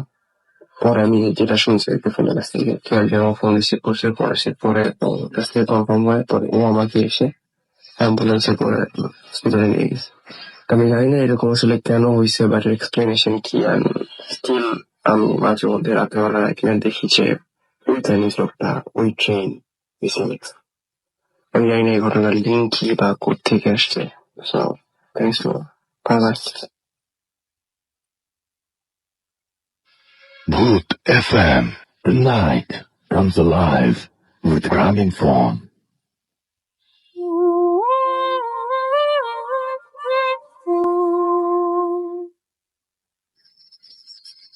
That's right. The night comes alive with grabbing phone. শুনছেন সবসময় 34.8 FM. ঘড়িতে সময় রাত 12:44। আমি রাসেল আছি, সাথে আমার সাথে রয়েছে মাসুম এবং আজকের অতিথিরা, এবং আপনাদের সবাইকে আরো একবার স্বাগত জানাচ্ছি। আমার কাছে এই মুহূর্তে আরো একটা ঘটনা রয়েছে, যে ঘটনাটা আমি একটু পড়তে চাই, এবং এই ঘটনাটি লিখেছেন আমাদেরকে নওশিন। যেভাবে লিখেছেন সেভাবেই পড়ছি। হ্যালো রাসেল ভাই, আমি নওশিন উত্তরা থেকে। আজ আমি যে ঘটনাটা শেয়ার করব তা আমার নিজের এক্সপেরিয়েন্স করা একটা ঘটনা। ঘটনাটি ঘটে কিছুদিন আগে আমার নানু বাড়িতে, খালামণির বাসায়। আমি এর আগে ভূত এফএমে আমার কাজিন রোজার একটি ঘটনা শেয়ার করেছিলাম, সেটা প্লেও করা হয়েছিল আমার ঘটনাটি ওকে কেন্দ্র করেই। এবার চাঁদ রাতে আমার নানু বাড়ি যে আমরা যাই ঈদ করতে, 3 তলায় খালামণির বাসা। আমরা ওখানে গেলে সব সময় ওই বাসাতেই, সেটা 3 তলায়, সামনে বড় ছাদ এবং অনেকগুলো পুরনো বাড়ি। এটা মানে ওই এলাকায়, এবং নামটা বলছি না, কিন্তু গাজীপুরেরই কোনো একটা জায়গায়। ওদিন সারাদিন আম্মুর সাথে শপিং করে নানু বাড়িতে পৌঁছাতে সন্ধ্যা হয়ে যায়। খুব ক্লান্ত থাকায় তাড়াতাড়ি শুয়ে পড়ি। বিছানাটা বেশ বড় বলে আমরা 4 জন একসাথে ওই বিছানায় ঘুমাই। আমি, আমার আম্মু, খালামণি আর ছোট্ট রোজা। ঘটনাটি ঘটলো ওদিন রাতেই, রাত 3টে কি 4টা। আমার মাথার কাছে একটা জানালা ছিল। আমি স্পষ্ট কোনো কিছুর আওয়াজ পেলাম সেই জানালার কাছে। শব্দটা ঠিক এমন যেন কোনো চামচিকা আটকে গেলে যেমন চি চি করে একটা শব্দ হবে, ঠিক সেরকম। আমি আম্মুকে ডাকলাম। আম্মু তখনই আওয়াজটা শুনতে গেলে আওয়াজটা বন্ধ হয়ে যায়। আমি কোনো ব্যাখ্যা পেলাম না। আওয়াজটা অসম্ভব ভয়ের ছিল। এরপর 2-3 দিন কোনো প্রবলেম হয় নাই। আমরা 6 দিনের জন্য গিয়েছিলাম। আমার সাথে সবচেয়ে ভয়ঙ্কর ঘটনাটি ঘটল 5ম দিন ফজরের আজানের আগে। অর্থাৎ রাতে আমার ঘুম ভেঙে যায় আওয়াজে। যেহেতু আমার ঘুম খুব পাতলা, অল্প আওয়াজেই ঘুম ভেঙে যায়। এবারে আওয়াজটা অদ্ভুত। আমি স্পষ্ট শুনতে পেলাম আমার বোন রোজা ফপ ফপ করে হাঁটছে ঘরের এ পাশ থেকে ও পাশ। আমি পুরো ঘরটায় তাকিয়ে রোজাকে খোঁজার চেষ্টা করলাম, কিন্তু রোজা নেই, এবং রোজার হাঁটার শব্দ কিন্তু কোথাও পাচ্ছি না। ওর প্রোগ্রেস যেহেতু বয়সের তুলনায় কম, তাই ওকে এখনো স্বাভাবিকভাবে ও হাঁটতে পারে না। সে হাঁটলে থপ থপ আওয়াজ হয়। ওর হাঁটার আওয়াজ আলাদা বলেই আমার চিনতে কোনো অসুবিধা হচ্ছিল না। আমি যেহেতু খালামুনি এবং আম্মুর মাঝে শুয়েছিলাম, তাই রোজা বিছানায় আছে কিনা বুঝতে পারছিলাম না। উঠে দেখবো সেই সাহসও পাচ্ছিলাম না। আমি কোনোভাবে খালামুনিকে ডেকে জিজ্ঞেস করলাম, রোজা কি বিছানায় আছে? তার উত্তর পাওয়ার পর আমার ভয় যেন আরো জাঁকিয়ে ফেলো। সে বলল, হ্যাঁ, রোজা তো পাশেই ঘুমাচ্ছে। আমি তাকে বলার সাহস পেলাম না আমি কি ফিল করছি। ফজরের আজানের সময় স্বাভাবিক হয়ে গেল সবকিছু। সকালে উঠেই আমি সবার সাথে ব্যাপারটা শেয়ার করি। আম্মু শুনে সেও এর আগে 2বার এক্সপিরিয়েন্স করেছে এই একই রকম ঘটনা, এবং এমনই এক রাতে আম্মু জানালায় টোকা দেওয়ার আওয়াজ পায় 3বার, এবং মাঝরাতে সেটা, এবং জানালার ওপাশে কোনো কার্নিশ নেই যেখানে, এবং নেই যেখানে দাঁড়িয়ে কেউ এটা করতে পারে। এবং আগেই এখানে উল্লেখ করা হয়েছে যে বাসাটা 3 তলায়। অন্যদিন আম্মুর পায়ে খামচি দেয় একবার, যেটা স্পষ্ট আম্মু টের পায়। যেহেতু আমি ব্যাপারগুলো শেয়ার করেছি, সেও সেগুলো বলল। ওদিন আমরা চলে আসি। রোজার ওপর খুব খারাপ জিনের আসর আছে, এবং এগুলো তারই করা। বাড়িটা হুজুর দিয়ে বাঁধিয়ে দেওয়া হয়েছিল, বাঁধিয়ে দিয়ে গেছিল হুজুর, কিন্তু তা হয়নি। কারণ বাঁধাতে চেয়েছিলেন, কিন্তু সেটা হয়নি। কারণ বাড়ি বাঁধাতে হলে সম্পূর্ণ বাড়ি বাঁধাতে হবে, এবং আরো কিছু রিচুয়াল আছে যেটা ফলো করতে হবে, কিন্তু সেটা ফলো করা হয়নি। রোজার প্রোগ্রেস অনেকটা এসব কারণেই আটকে গেছে, এবং আমাদের অনেক পীর হুজুর ধরেও কোনো লাভ হচ্ছে না। আমার নানু বাড়ি পুরোটাই হন্টেড। আরো অনেক কাহিনী আছে যেগুলো আস্তে আস্তে আমি শেয়ার করব, এবং এইটাই ছিল ঘটনা। And thank you very much আপনাকে আপনার চমৎকার এই ঘটনাটির জন্য। এবং আমি কিছু SMS এ যাব, এবং আমাদের এখানে দেখতে পাচ্ছি নিবিড় SMS করেছেন ময়মনসিং থেকে। তিনি লিখেছেন তিনি অনেক ভয় পাচ্ছেন। হুমায়রা, তিনি ক্লাস 7-এ পড়েন, বাড্ডা থেকে আমাদের সঙ্গে রয়েছেন। ও মাই গড, আপনি ঘুমিয়ে যাননি এখনো? আমিন আমাদের সাথে রয়েছেন, বগুড়া থেকে তিনি শুনছেন আমাদেরকে, এবং তিনি ভূত এফএম অনেক পছন্দ করেন সেটা জানিয়েছেন। মামুন পাবনা থেকে আমাদের লিখেছেন যে তিনি বলছেন যে ইমেলটা তার কাছে ভালো লেগেছে। মিরপুর থেকে সুমাইয়া আমাদের SMS করেছেন এবং আজকে তার বার্থডে, জন্মদিনের অনেক শুভেচ্ছা আপনার জন্য। সুপ্ত সিং থেকে আমাদের SMS করেছেন এবং আমাদেরকে তিনি আমাদের এই প্রোগ্রামকে প্রশংসা করেছেন। Thank you very much. আমাদেরকে এছাড়াও সামিহা এবং মাইশা সিং থেকে SMS করেছেন এবং দুই বোন একসাথে তারা ভূত FM শুনছেন এবং আমাদেরকে আমি আনন্দ SMS টা পড়েছি। নাজ আমাদের SMS করেছেন ধানমন্ডি থেকে, থার্ড স্টোরিটা তার কাছে অনেক বেশি ভালো লেগেছে।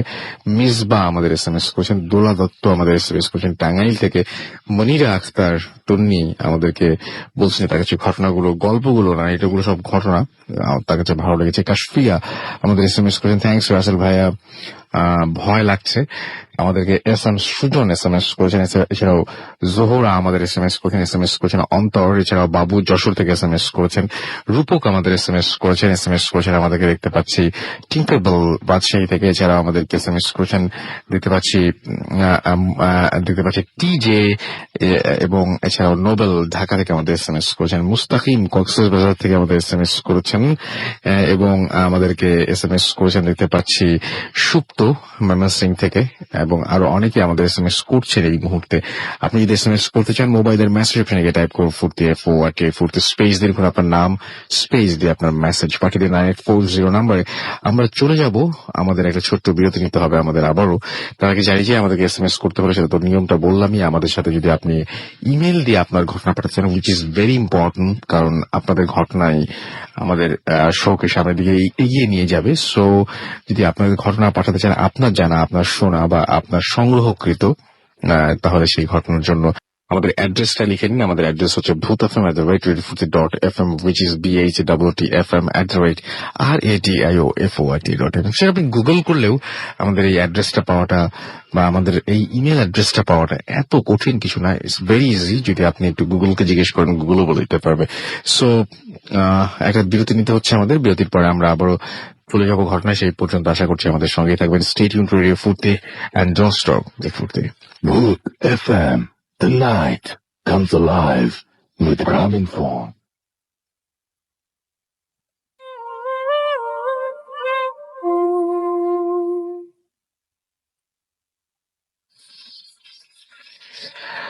Welcome back. ঘড়িতে সময় রাত 12:55 এবং আমাদের নেক্সট যে অতিথিটার কাছে আমরা যাবো। আপনি নামটা প্লিজ একটু বলবেন এবং আপনি কোথা থেকে এসেছেন একটু বলেন, তারপর আমরা কথা দেখুন। আমি জয়, এসেছি ধানমন্ডি থেকে। হসপিটালের নামটা কি বলা হয়েছে? না, হসপিটালের নাম ডেফিনেটলি বলবেন। আচ্ছা, এখন আমি যে ঘরটি শেয়ার করছি এটি আমাদের ঢাকারই একটি হসপিটাল। তো আমি কিছুদিন আগে আমার একটা কাজে আমি হসপিটালে গিয়েছিলাম। তো আমার কাজ শেষ করে আমি কৌতূহলবশত হসপিটালের পিছনে যে বর্ডটি রয়েছে আমি সেখানে যাই এবং সেখানে গিয়ে এক চাচার সাথে আমার পরিচয় হয়। তো চাচা আমার সাথে একটি ঘটনা শেয়ার করেন। সেই ঘটনাটি হচ্ছে এমন যে তার সাথে ঘটনাটি ঘটেছিল আজ থেকে প্রায় 13 বছর আগে। তো চাচা 13 বছর আগে ঘটেছিল। তো চাচা তখন নাইট শিফটে ডিউটি করতেন। তো যখন নাইট শিফটে ডিউটি করতেন, আর যে লাশগুলো প্রাথমিক অবস্থায় আনা হতো, লাশগুলো রাসেল ভাই মর্গের বারান্দায় রাখা হতো। তো তেমনই একদিন রাত আনুমানিক 9টার দিকে একটা লাশ আনা হলো এবং লাশটি বারান্দাতে রাখা হলো। তো তার বর্ণনা অনুযায়ী এরকম ছিল যে লাশটা ছিল একটা বৃদ্ধ মহিলার লাশ এবং প্রায় মাথা মুখ থেতলানো রক্ত মাখা লাশটি প্রায়। তো পুলিশ আসলো, রিপোর্ট লিখলো এবং যাওয়ার সময় বলে গেল যে আমরা লাশটি যেভাবে রেখে যাচ্ছি লাশটা যত এভাবেই থাকে, এদের জন্য কেউ হাত না লাগায়। তো এভাবে লাশটি পড়ে রইলো। চাচা এভাবেই পাহারা দিচ্ছিলেন, কখনো দাঁড়িয়ে কখনো বসে হেঁটে পাহারা দিচ্ছিলেন। তো এমন করতে করতে প্রায় রাত আনুমানিক 1টা বেজে যায়। তো চাচা চিন্তা করে যে তিনি একটু ছোট করে ঘুমিয়ে নেবেন আর কি। তো যখন তিনি ঘুমানোর প্রস্তুতি নিচ্ছিলেন, ঠিক সেই মুহূর্তে একটা বৃদ্ধ লোক এসে সেখানে হাজির হয় এবং তিনি বারান্দায় শহর লাশটিকে দেখে বলতে লাগে যে এই লাশটি হচ্ছে আমার স্ত্রী, তাকে আমার কাছে ফেরত দাও, আমি তাকে নিতে এসেছি। তখন চাচা বলে যে আপনি কে বা আপনি যেই হন, আমার কিছু করা সম্ভব না, আর লাশটি ধরা যাবে না, হাত দেওয়া নিষেধ আছে আর কি। তো এক পর্যায়ে চাচার সাথে তার অনেক ধরনের কথা কাটাকাটি হয়। তো বৃদ্ধ লোকটি বলে যে তখন বৃদ্ধ লোকটি হঠাৎ নাম ধরে ডাকতে থাকে যে সুফিয়া সুফিয়া এমন হয়ে ডাকতে থাকে। আসলে চাচা এটা ভাবতেও পারেনি। যখন বৃদ্ধ লোকটি সুফিয়া বলে ডাকছিল, ঠিক তখনই রাসেল ভাই মর্গের ভেতর থেকে লাইক এমন টাইপের একটা সাউন্ড হতে থাকে। তো তিনি আসলে এই শব্দটা স্পষ্টই শোনেন এবং চাচা ওই বৃদ্ধ লোকটি আবারও একইভাবে ডাকার সাথে সাথে সেই সাউন্ডটি আবারও হয় এবং চাচা এটা স্পষ্ট ভাবে শোনেন। তো রাসেল ভাই আসলে বুঝতে পারে না চাচা কি করবেন। তো চাচা বলে যে কোথায় আপনার স্ত্রী? তখন বৃদ্ধ লোকটি বলে যে ওই মর্গের ভেতরে। তখন চাচা মনে করে যে লোকটা হয়তো পাগল, কারণ সে একবার বলছে যে মর্গের ভেতরে তার স্ত্রী, আবার একবার বলছে যে বারান্দায় রাখা লাশটি তার স্ত্রী। তো চাচা প্রায় রেগে যান এবং একটা পর্যায়ে প্রায় লোকটাকে ধাক্কাতে মর্গের সীমানা বাইরে পর্যন্ত দিয়ে আসেন আর কি। তো যাই হোক, চাচা আবারও আসেন, আবারও তার জায়গাতে এসে দাঁড়ান এবং তিনি একটা বিষয় তার কাছে খটকা লাগে যে বারান্দায় লাশটা রাখা ছিল সোজা অবস্থায়, সেটা জাস্ট একটু কাত হয়ে আছে। তো চাচা একটু অবাক হন, যতটা তার স্পষ্ট মনে আছে যে লাশটা সোজা অবস্থায় রাখা ছিল। তো চাচা কিছু না ভেবে কাছে গিয়ে লাশটা সোজা করে দেন। ঠিক সেই মুহূর্তে মর্গের ভেতর থেকে আবারও একই সাউন্ড। তো চাচা আসলে খুবই অবাক হন যে একই সাউন্ড, এর ভেতরে আসলে কি হচ্ছে, ভেতরে তো সাধারণ মানুষ যাওয়ার কথা না। তো চাচা আসলে সিদ্ধান্ত নেন ভেতরে যাবেন এবং সেটা কি সেটা তিনি দেখবেন। তো মর্গের দরজা খুলে ভেতরে প্রবেশ করেন। তিনি দেখেন মর্গে এক কোনায় সবচেয়ে পুরনো যে লরিটা রয়েছে, লাশ রাখা লরিটা, যেটাতে এখন আর লাশ রাখা হয় না, প্রায় জরাজীর্ণ অবস্থায় পড়ে আছে, সেই লরিটার ভেতর থেকে শব্দ হচ্ছে এবং তার কাছে মনে হলো যে ওটার ভেতরে কিছু একটা আছে যেটা বের হওয়ার জন্য ভেতর থেকে জোরে জোরে আঘাত করছে। তো তিনি আসলে খুবই অবাক হন, কারণ ভেতর তো এখন অনেকদিন যাবত লাশ রাখা হচ্ছে না, তাহলে ভেতরের কি? তিনি তখন আসলে রাসেল ভাই ভয় না পেয়ে তিনি সিদ্ধান্ত নেন তিনি এটার কাছে যাবেন এবং খুলে দেখবেন। তো তিনি লরিটার কাছে যান এবং লরিটা টেনে রাসেল ভাই খুলে ফেলেন। এরপরে রাসেল ভাই তিনি আসলে যা দেখেন তা আসলে এতটাই অদ্ভুত আর ভয়ের ছিল যে তিনি দেখেন ওই মহিলার মাথা মুখ থেতলে যাওয়া রক্তমাখা লাশটি লরিটার ভেতরে, যে লাশটি পুলিশ বেশ কয়েক ঘন্টা আগে মর্গে নিয়ে আসে এবং বারান্দায় রেখে চলে যায় এবং তিনি নিজেও একটু আগে লাশটিকে সোজা করে রেখে এসেছে, সেই লাশটি লরির ভেতরে। তো চাচা এটা দেখার পর আসলে ঠিক বুঝতে পারে না তখন কি করবে। আর এর চেয়ে আরেকটা বিষয় হচ্ছে গিয়ে ওই লাশটি মুভ করছে, তার হাত দুটো উপরে তোলার চেষ্টা করছে। এটা দেখার পর চাচা আসলে এতটা আতঙ্ক আর এতটা ভয় পায় যে তখন সে না বুঝতে পেরে সেখান থেকে একটা দৌড় দেয় রাসেল ভাই, এক দৌড়ে বর থেকে বের হয়ে যায়। তো রাসেল ভাই এরপর একটা ছোট্ট ঘটনা আছে যে ওই হসপিটালেই চাচা অসুস্থ অবস্থায় পড়েছিল আর কি। তো চাচা পরে জানতে পেরেছিল যে ওই লাশটি, বৃদ্ধ মহিলা লাশটি, যে আত্মীয় স্বজন ছিল সকালে তারা এসে লাশটিকে নিয়ে যায় চিনতে পেরে, এবং ওই লাশটির নামও ছিল সুফিয়া। তো চাচা একটু অবাক হয়ে বলে যে কেন, ওনার স্বামী কি নিতে আসছিল? তখন তিনি জানতে পারে যে ওই একই দিনে ওনার স্বামীও নাকি মারা যায়। এটাই রাসেল ভাই ছিল ঘটনা। অনেক ধন্যবাদ আপনাকে আপনার ঘটনার জন্য। এবং আমি দেখতে পাচ্ছি আমাদেরকে মুমিন SMS করেছেন এবং তিনি বলেছেন যে তার কাছে বেশ ভয় লাগছে। রুশো আমাদের SMS করেছেন দেখতে পাচ্ছি বাড্ডা থেকে, এবং তিনি ভূত FM শুনছেন। মিতা ঢাকা থেকে আমাদের SMS করেছেন, এছাড়া আমাদেরকে SMS করেছেন দেখতে পাচ্ছি সাতক্ষীরা থেকে বাবু, আমাদেরকে মোহনা SMS করেছেন আমাদেরকে সুপ্তি নেত্রকোনা থেকে, এবং ভূত FM অনেক পছন্দ করেন সেটা জানিয়েছেন। SH সামিহা এবং রেখা ময়মনসিং থেকে আমাদের SMS করেছেন, লিখেছেন উই লাভ ভূত FM। আমাদেরকে জয়পুরহাট থেকে SMS নাম লেখেননি, সুতরাং পড়বো না। দেলোয়ার হোসেন আমাদের SMS করেছেন আমাদেরকে মুনতাসির হসপিটালের ঘটনাটা তার কাছে ভালো লেগেছে, এবং SI চাবরার আমাদের SMS করেছেন হাজারীবাগ থেকে, ভয় লাগছে না তার কাছে এখনো। আমাদেরকে পাখি সিলেট থেকে SMS করেছেন এবং SMS করেছেন আমাদেরকে ফয়সাল রাজশাহী থেকে, এবং তিনি তার ওয়াইফ আনিকার সাথে শুনছেন। এছাড়া আমাদেরকে সাইম পটিয়া চট্টগ্রাম থেকে SMS করেছেন। এছাড়া আমাদেরকে SMS করেছেন দেখতে পাচ্ছি আশকার।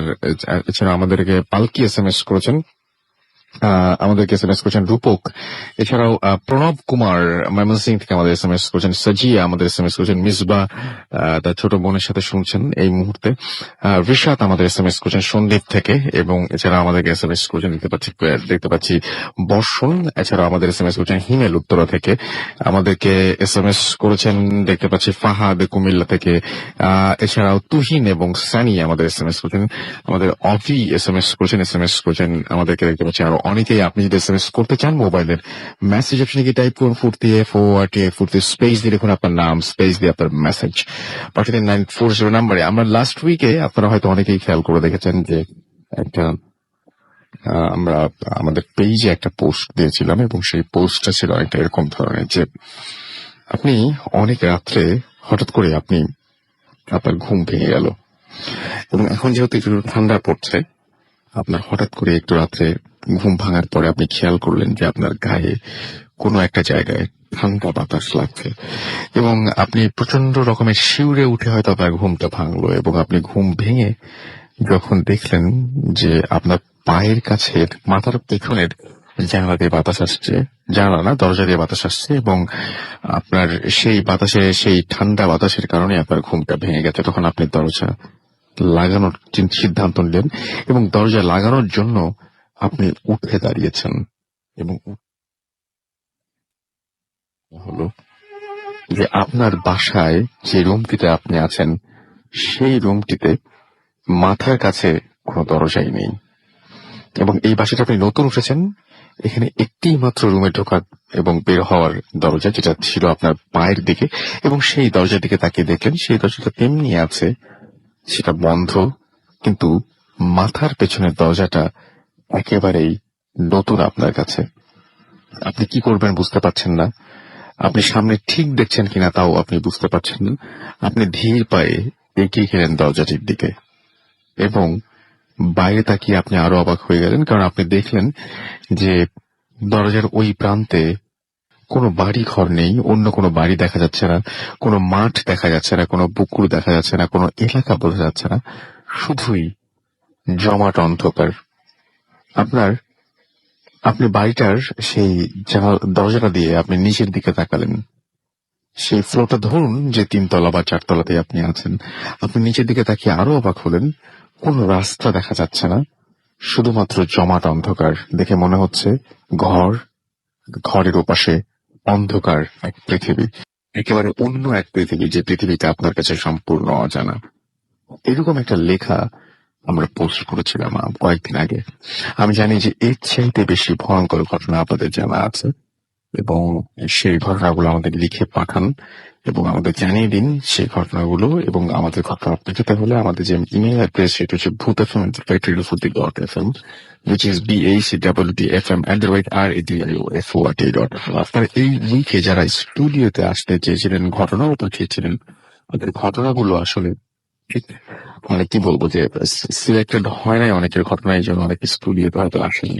আশা করছি যে আপনারা হতাশ হওয়ার কিছু নেই, নেক্সট কোনো ঘটনা পাঠান, অন্য কোনো একটা ঘটনা পাঠান এবং সেই ঘটনা যদি সিলেক্ট হয় ডেফিনেটলি আপনারা কল পাবেন এবং আপনারা স্টুডিওতে এসে শেয়ার করবেন আপনার সেই ঘটনাগুলো। আমরা চলে যাচ্ছি আমাদের পরবর্তী অতিথির কাছে। আপনার নামটা প্লিজ একটু বলবেন এবং আপনি কোথা থেকে এসেছেন, তারপর আপনার ঘটনা শুনবো আমরা। থ্যাংক ইউ রাসেল ভাইয়া। Hi listeners, I am Sudip from Agargaon. তো আমি আজকে যে ঘটনাটি বলবো সেটা মূলত আমার না, আমাকে আমার এক বড় ভাইয়ের বলা। তিনি আগে আমাদের এলাকায় থাকতেন, এখন তিনি সুইডেনে থাকেন। তো তিনি আমার বড় ভাইয়ের বাড়ি হচ্ছে ময়মনসিংহের হালুয়াঘাট, সেখানের বাজারেই। তো তিনি প্রতি উইকেন্ডেই স্কুল শেষ করে স্কুলের দিনগুলোয় তার বাড়ির উদ্দেশ্যে রওনা দিতেন। বাসা হতে মহাখালী হতে সোজা ময়মনসিংহের হালুয়াঘাট। তার যেতে যেতে প্রায় 5-6 ঘন্টার মতো লেগে যেত। তো একবার এক উইকেন্ডে তিনি এভাবে যাওয়ার সিদ্ধান্ত নিলেন বাড়িতে। তো যথারীতি তিনি বাসে উঠলেন।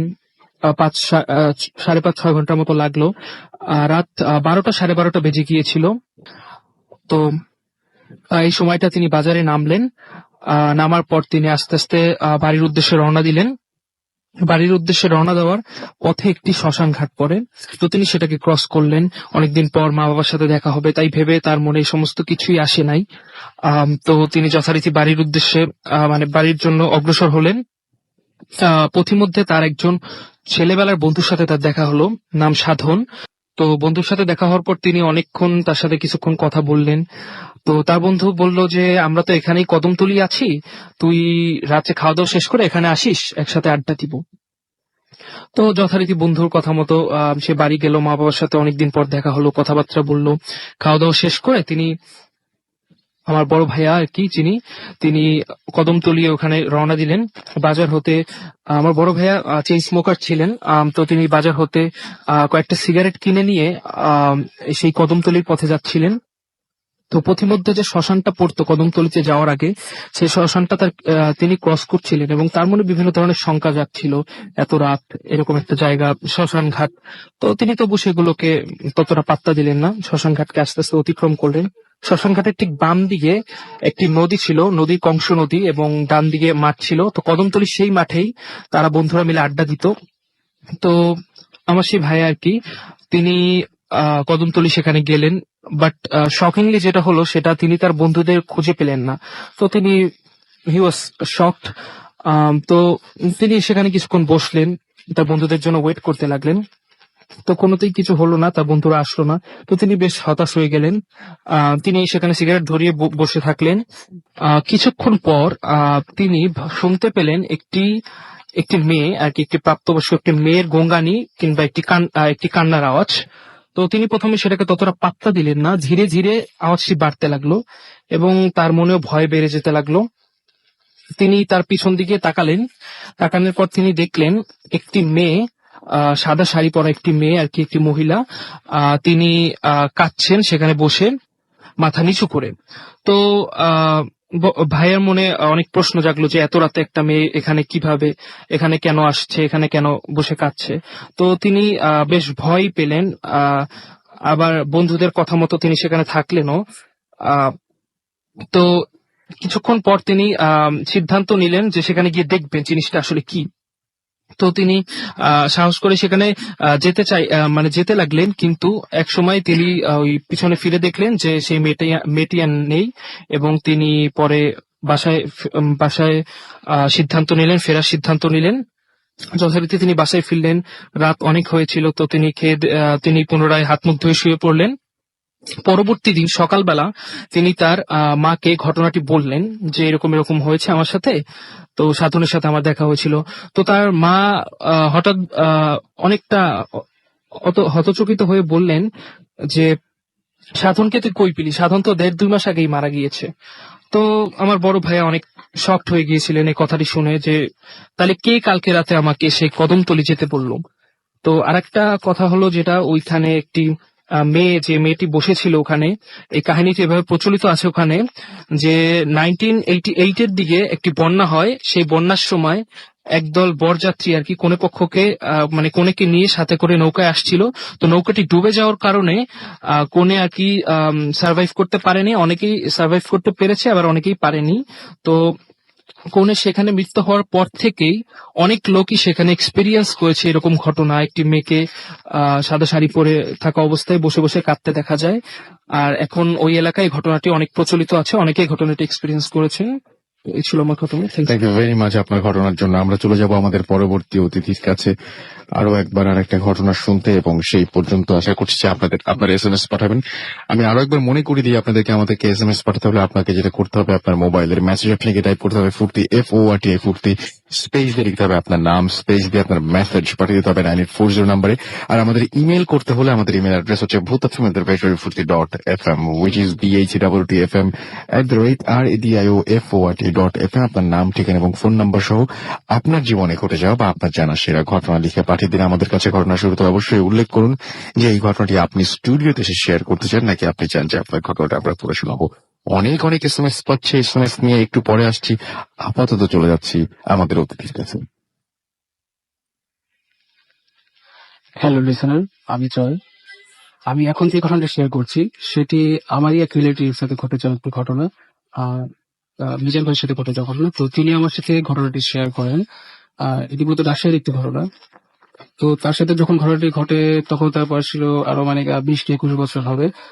তো তারা 3 বন্ধু মিলে একবার শীতের রাতে প্ল্যান করে যে তারা খেজুরের রস চুরি করতে যাবে।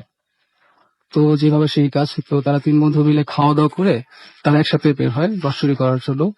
তো তারা গ্রামে যেহেতু শীতকাল ছিল, হালকা কুয়াশা, তো তারা 3 বন্ধু মিলে একসাথে হাঁটতে থাকে গ্রামের পথ দিয়ে।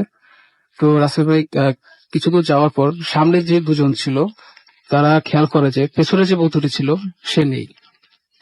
তো তারা অনেকক্ষণ তারা দুজন দাঁড়িয়ে থাকে এবং পেছনের তারা হয়তো ভাবে তারা একটু আগে চলে এসেছে এবং পেছনের জন অনেকটা পিছিয়ে গেছে। তো তারা অনেকক্ষণ এমন অপেক্ষা করতে থাকে। তো তারা দুজন ভাবে যে হয়তো সেই বন্ধুটি তাদের সাথে মজা করেছে এবং বাড়ি চলে গেছে। তো তারা অনেকটা বিরক্ত হয়ে তারা আবারও হাঁটতে শুরু করে। তো আরেকটু হাঁটলেই রাসেল ভাই সামনে রাস্তায় খেজুর গাছের সারি। তো তারা হাঁটছিল, মিজান ভাই মাঝে মাঝে একটা দুইটা কথা বলছিল, আর জাস্ট তার পেছন থেকে তার বন্ধুটি বা হ্যাঁ এরকম করে জাস্ট তার কথা করছিল, রিপ্লাই করছিল আর কি। তো হঠাৎ করে মিজান ভাই খেয়াল করলো যে তার পেছন থেকে তার বন্ধুটির আর কোনো সাড়া আসছে না। তো তিনি পেছনে ঘুরে তাকালেন, পেছনে ঘুরে তাকিয়ে দেখলেন যে তার পেছনে কেউ নেই, ফাঁকা। তো তিনি খুবই অবাক হলেন, যে বন্ধুটির সাথে তিনি একটু আগেও কথা বলেছেন সে কোথায় গেল। তো তিনি অনেকক্ষণ দাঁড়িয়ে রইলেন, তার বন্ধুটির নাম ধরে ডাকতে লাগলেন। তো এক পর্যায়ে কেউ আসছে না দেখে তিনি ভাবলেন হয়তো তারা দুজনেই আজ একসাথে তার সাথে মজা করেছে এবং প্ল্যান করে কাজটা করেছে। তো তিনি অনেকটা রেগে যান এবং তিনি সিদ্ধান্ত নেন তিনি একাই গাছে উঠে একাই রস চুরি করবেন। তো তিনি এমন একটা গাছের সামনে যান এবং রস চুরি করার জন্য গাছে উঠে যান। তো রাসেল ভাই ঠিক তখনই কেউ তার নাম ধরে ডাক দিল। তিনি সেই ডাক অনুসরণ করে উপর থেকে নিচে তাকাতেই দেখলেন গ্রামের সেই পাগল মহিলাটি দাঁড়িয়ে আছে, যে মহিলাটি প্রায় 1 বছর আগে মারা গিয়েছিল। তিনি আসলে খুবই ভয় পান এবং ওই মহিলাটি গ্রামে সামান্য খাবার চুরি করার অপরাধে কিছু দুষ্ট লোক মহিলাটাকে পিটিয়েছিল এবং সেই দুষ্ট লোকগুলোর সাথে তারা 3 বন্ধু জড়িত ছিল এবং এক পর্যায়ে মারতে মারতে মহিলাটি মারা যায় এবং গ্রামের লোকরা মিলে সেই মহিলাটাকে ওই গ্রামে দাফন করে। তো রাসেল ভাই সেটা আসলে অনেকটা ভয়ের বিষয় ছিল তার জন্য, এবং তার কাছে আরো অবাক লাগে যে তার বন্ধু দুজনও ওই মহিলার সাথে দাঁড়িয়ে আছে। কারণ তার বন্ধু তিনি খুবই অবাক হন যে তার বন্ধু দুজনে জানে যে ওই মহিলাটি মারা গেছে, তাহলে সে তার বন্ধু দুজন কিভাবে ভয় না পেয়ে ওই মহিলাটার সাথে এতটা সহজে দাঁড়িয়েছিল, এমন একটা মৃত মহিলা। তো যাই হোক, তার বন্ধু তারা দুজন তাকে অনেক ধরনের লোভ দেখাতে থাকে গাছ থেকে নামানোর জন্য, কিন্তু তিনি নামে না। এক পর্যায়ে তারা অনেকটা রেগে যায় এবং হিংস্র হয়ে ওঠে এবং তারা 3 জনই গাছটাকে ধরে এমন ভাবে ঝাঁকাতে লাগে যেন লাইক একটা খেলার মতো আর কি। তো তিনি অনেক কষ্ট করে মিজান ভাই গাছে আঁকড়ে ধরে থাকেন, এইভাবে দোয়া দরুদ পড়তে থাকেন। এভাবে রাত চলে যায়, কখনো ভয় দেখিয়ে, আবার কখনো নরম স্বরে তাকে গাছ থেকে নামতে বলা হয়, কিন্তু তিনি গাছ থেকে নামেন না। তো এমন করতে করতে রাসেল ভাই রাত শেষ হয়ে প্রায় ভোর যখন আজানটা দেবে আর কি, তিনি তখন উপর থেকে চোখ খুলে জাস্ট নিচে তাকাতেই দেখে যে কিছুই নেই, সবই শুনশান। তিনি তখন বুঝতে পারে যে তার বিপদ কেটে গেছে। তিনি তখন কাছ থেকে নেমে প্রায় টলতে টলতে তার কোনো রকমে তার বাসাতে পৌঁছায় এবং সেখানেই সেন্সলেস হয়ে পড়ে যায়। তো এই পরে যে ঘটনাটা আছে রাসেল ভাই, সেটা খুবই মর্মান্তিক। তিনি তার সঙ্গে জ্ঞান ফিরে পরে তিনি জানতে পারেন যে তার বন্ধু দুজনের আর কেউ বেঁচে নেই, তারা দুজনেই মারা গেছেন এবং একজনের লাশ সরিষা ক্ষেত থেকে এবং অন্য আরেকজনের লাশ গ্রামের একটি পুকুর পাড় থেকে উদ্ধার করে গ্রামের লোকজন। এবং যখন তাদের উদ্ধার করা হয়েছিল তখন তাদের অবস্থা একই রকম ছিল, যে শরীরে কোনো রক্ত নাই, রক্তশূন্য এবং ফ্যাকাশে সাদা। তো রাসেল ভাই তিনি আসলে কোনো কিছু মেলাতে পারেন না, কারণ রাতে যখন তার বন্ধু দুজন তার সাথে যাচ্ছিল, তাহলে অ্যাকচুয়ালি তখন তাদের সাথে কি হয়েছিল, আর যখন তারা দুজন একসাথে ওই মৃত একটা মহিলার সাথে দাঁড়িয়েছিল তখন তারা কি জীবিত ছিল নাকি মৃত ছিল। তো রাসেল ভাই এটা আসলে তিনি আর বুঝতে পারেন না। তো তিনি যখন সুস্থ হন তখন তার পরিবারের রিকোয়েস্টে তিনি ঢাকাতে চলে আসেন, তার খালার বাসাতে চলে আসেন রাসেল ভাই। তো ওকে তিনি এখন বর্তমানে উত্তরের একটি বাসাতেই আছেন। ওকে, অনেক ধন্যবাদ আপনাকে। নাইম আমাদের রাজশাহী থেকে SMS করেছেন এবং তার বড় বোনের বার্থডে, এবং আমাদেরকে জাহিদ SMS করেছেন বাবু। সেটা মারুফ আমাদের SMS করেছেন আমাদেরকে। আচ্ছা, তিনি শুনছেন আমাদের সাথে, থ্যাংক ইউ আমাদের সঙ্গে থাকার জন্য।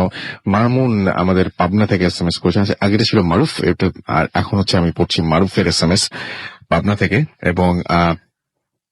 এবং আমাদেরকে দেখতে পাচ্ছি SM শাওন গাজীপুর থেকে SMS করেছেন। তৈমুর মিরপুর থেকে আমাদের SMS করেছেন, এবং আমাদেরকে দেখতে পাচ্ছি যে অলোক SMS করেছেন শাওন। আমাদেরকে দেখতে পাচ্ছি, আচ্ছা, যেমন তৈমুর আমাদের বলেছেন যে আর একটু ভয় হলে ভালো হতো। ভাই, ভয়ের তো ভালোর তো কোনো শেষ নাই, তাই না? তো আমাদেরকে এছাড়াও দেখতে পাচ্ছি পায়েল SMS করেছেন। আমাদেরকে দেখতে পাচ্ছি তাসকিন, অনেকদিন পর তিনি ভূত FM শুনছেন। এছাড়া আমাদেরকে মোস্তাক বেইলি রোড থেকে SMS করেছেন, এবং তিনি তার ওয়াইফ প্রজাপতি এবং তার বেবি মাহিসা, তারা সবাই একসাথে আছেন এবং শুনছেন। স্বর্ণা মিরপুর থেকে আমাদের SMS করেছেন। এছাড়াও দিদারুল আমাদের SMS করেছেন নারসিংদী থেকে। এছাড়াও আমাদেরকে জনি SMS করেছেন আমাদেরকে শাওন এয়ারপোর্ট একটু বুঝিয়ে তারপরে কি বলতে চাচ্ছেন আপনি আসলে। আমাদেরকে রাতুল এবং তানহা SMS করেছেন ময়মনসিংহ থেকে, এবং লাস্ট স্টোরিটা তার কাছে ভালো লেগেছে। আমাদেরকে ছাড়া দেখতে পাচ্ছি মিলন SMS করেছেন শেরপুর থেকে, এছাড়াও আকাশ সিলেট থেকে আমাদের এসএমএস করেছেন আমাদের দেখতে পাচ্ছি যে আশফাক মিরপুর 10 থেকে। এছাড়া আমাদেরকে তিশা SMS করেছেন, এবং আমাদেরকে SMS করেছেন দেখতে পাচ্ছি খুলনা থেকে। আচ্ছা, আমাদেরকে SMS করেছেন নিহা, এবং নিহা SMS করেছেন, এবং এটা তার প্রথম SMS।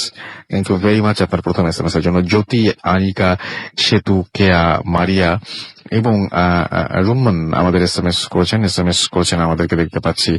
এছাড়াও শাওন উত্তরা থেকে, এছাড়াও আমাদেরকে প্রিন্স ঢাকা থেকে SMS করেছেন তিনি, এবং তার বোন প্রীতি তারা শুনছেন। রাতুল মোহাম্মদপুর থেকে SMS করেছেন, এবং তিনি লাইফে প্রথম ভূত FM শুনছেন, অনেক মজা পাচ্ছেন তিনি। জাপানিজ ম্যান জাভেদ ঢাকা থেকে আমাদের সাথে আছেন এই মুহূর্তে।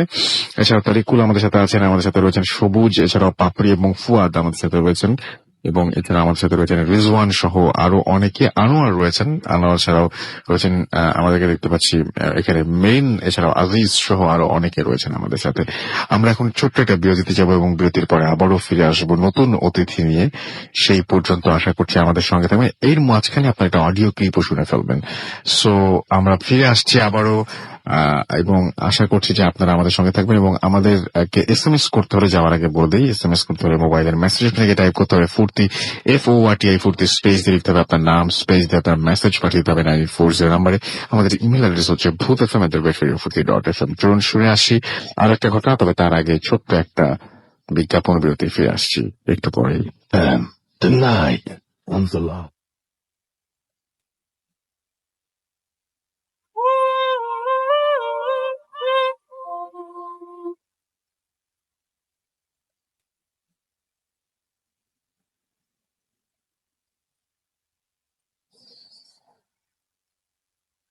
আসসালামু আলাইকুম রাসেল ভাই, আমি কাসিম বলছি। আশা করি ভালো আছেন। এফএম এর সকলের সাথে আমি এই ঘটনাটি শেয়ার করব করে করা হচ্ছে না, তো আজ অবশেষে সময় পেলাম। আমার এই ঘটনাটা ঠিক আমি মানে কতদিন ধরে আমার সাথে হচ্ছে এটা আমি নিজেও জানি না। জিনিসটা যত অবাক অবাক লাগে আর কি শুনতে, কথাটা সত্য। মানে জিনিসটা আসলে হচ্ছে যে আমাকে অনেকেই অনেক জায়গায় আর কি দেখে। জিনিসটা আমার কাছে খুব অবাক লেগেছিল আমি প্রথমবার যখন শুনেছিলাম। তো ফার্স্ট টাইম ইট হ্যাপেন। আমার একটা ফ্রেন্ড চিটাগং এ থাকে, তো ও আমাকে একদিন রাত্রে 2টার দিকে ফোন করলো যে কি রে তুই চিটাগং আসছিস, আমাকে জানালি না কেন? তো আমি বললাম এটা কি ধরনের কথা, আমি তো বাসায় থেকে আমার সাথে ফাইজলামি করিস? তো বললো যে না, আমি তোকে দেখলাম তুই ইউনিভার্সিটিতে যেই কাপড় পরে যাস, সেই শার্টটা পরে তুই যেই ব্যাগটা নিয়ে যাস, ওই ব্যাগটা নিয়ে তুই আমার বাসার সামনে দিয়ে হেঁটে গেলি, আমি তোকে ডাকলাম, তুই তাকালি না। তো আমি বললাম যে আমি তো বাসায়, তুই আমার ভাইয়ের সাথে কথা বল। তো ও বললো যে না, আমি তোকে দেখছি ঠিক, তোর চেহারা, তোর শার্ট, তোর ব্যাগটাই, তুই আমাদেরকে তাকালি না। তো আমি বললাম না, ফাইজলামি করছি, বললাম ফোনটা রেখে দিচ্ছি। তো ওরা এটা নিয়ে অনেকদিন আমার সাথে কথা বলে যে আমি আসলেই তোকে দেখছি। তো আমি এটা ব্যাপারটা এড়াই দিই আর কি, যে না হইতেই পারে, হয়তো কেউ আছে, বা অনেক করে ওটাকে বাদ দিয়ে দিলাম। এমন হতে হতে আস্তে করে জিনিসটা অনেক ঘন ঘন হতে লাগলো। আমার মামা বললো, আমার চাচা বললো, তো এরা আমাকে দেখছে, এমন জায়গায় জায়গায় দেখছে যেখানে আমার থাকার কোনো চান্সই নাই। ঠিক আমি যে কাপড়গুলো পরি সেই কাপড়ে আমাকে দেখছে, আমার ওই জুতা, সেই শার্ট, সেই প্যান্ট, অন্য করে ওরা আমাকে দেখছে, কিন্তু আমি ওখানে নেই। আমি ভাবছি যে হয়তো ওনারা ওই আমার ফ্রেন্ডের কাহিনীটা শুনে এটাকে আর কি ওই জোকটা আর কি চালানোর জন্য ওরা বলতেই যাচ্ছে। তা আমার তো একসময় জিনিসটা খুব বিরক্তিকর লাগে। তো এই জিনিসটা আমাকে হিট করে, আমি নিজে খুব সিরিয়াসলি নিই। একদিন সকালবেলা আমার ক্লাস ছিল 10টার দিকে। তো আমি রাত্রেবেলা বুয়াকে বললাম যে বুয়া, আপনি যে আসবেন, আমি 11 আমার ক্লাস আছে 10টায়, আমি 8টার দিকে বাসা বের হয়ে যাবো, আপনি ঘুম থেকে উঠে দরজাটা লাগিয়ে দেন। তো আমি যথারীতি সকালবেলা রেডি হয়ে বাসা থেকে বের হয়ে গেলাম 8টার দিকে। তো গিয়ে ক্লাস করে টোরে সারাদিন শেষ করে বাসায় আস্তে আস্তে আমার প্রায় 6টা বেজে। তো আমাকে বুয়া বললো যে মামা, আপনি কি সকালে ক্লাস পাইছেন? তো আমি বললাম যে ক্লাস পাবো না কেন, আমি তো অনেক আগে পাইছি। তো বলে যে না, আপনি বললেন আপনার ক্লাস 10টায়, আপনি 9:30টার দিকেও বাসায় ছিলেন, তেমন আপনি কি বলেন? আমি তো 9:30 ইউনিভার্সিটিতে পৌঁছেই গেছি। তো উনি আমাকে যেটা বললো যে আমি এখন আমার রুমে বসে আছি, I don't know জিনিসটা কেমন। উনি আমাকে যেটা বললো যে 8টার দিকে যখন আমি বলেছি যে আমি এই সময় বের হয়ে যাবো, বুয়া উঠেছে 8:30টার দিকে। তো উনি আমার রুমের সামনে দিয়ে গেল যে রুমটা গুছাবে, আমার বিছানাটা ঝেড়ে টেড়ে দিই। তো উনি এসে দেখলো যে আমি, বললো যে আমি বিছানায় বসেছিলাম। তো উনি বললো যে আমি তো আপনার রুমের ওখান দিয়ে গেলাম, দেখলাম আপনি বিছানার মধ্যে বসে কি জানি করছেন, চলে গেলাম। পরে আপনি বের হলেন না, নাস্তা খেলেন না। 10:30 যখন বাজে আমি আবার রান্নাঘর থেকে বের হলাম আপনাকে ডাকতে, তখন দেখি আপনার দরজাটা লাগিয়ে চলে গেল। তো আমি বললাম ক্লাস এমন সময়, সে এখন কেন বাইর হচ্ছে এত দেরি? তো এই জিনিসটা আমাকে খুব করে রাখে ভাই, যে এই সময়টা তো আমি হয়তো রাস্তায় ছিলাম, তারপরে ক্লাসে গেলাম, ক্লাস করলাম। তো এই যে মানুষটা একটা সময় দেখে, এই কে, এই কে, মানে এই কেনই বা আমার রূপ নিয়ে সব জায়গায় যায়, বা কেনই বা সে সব এই আমার পরিচিত মানুষদেরকে দেখা দেয় না, অপরিচিত মানুষরাও আমাকে দেখে, এটার কোনো ব্যাখ্যা নেই আমার। যে কেন বা কি, মানে এই ঘটনা তো হয়নি, মানে আমি নিজেকে কখনো দেখিনি। যে ভূতে আমরা ঘটনাগুলো শুনি যে নিজেকে মানুষ দেখেছে শুয়ে থাকে, দাঁড়ায় থাকে, আমি কিন্তু নিজেকে এখনো দেখি। তো এই জিনিসটা আমাকে তো খুব হিট করে, এবং আমি এটা নিয়ে কোনো হুজুর টুজুরের কাছে এখনো যাইনি, শুধুমাত্র এই কারণে যেটা এখনো কোনো আমার ক্ষতি করে। তো জিনিসটা আমি আরো দেখি ইনশাল্লাহ, যে যদি কখনো কোনো সময় আমার ক্ষতি হয় কোনোভাবে, বা অন্য কারো ক্ষতি করে আমি জানতে পারি, তখন আমি কোনো হুজুর টুজুরের কাছে গিয়ে আলাপ করবো। আশা করি আপনাদেরও ভালো লেগেছে। আল্লাহ হাফেজ। Bhoot FM. Tonight comes alive with Ramin Fawn.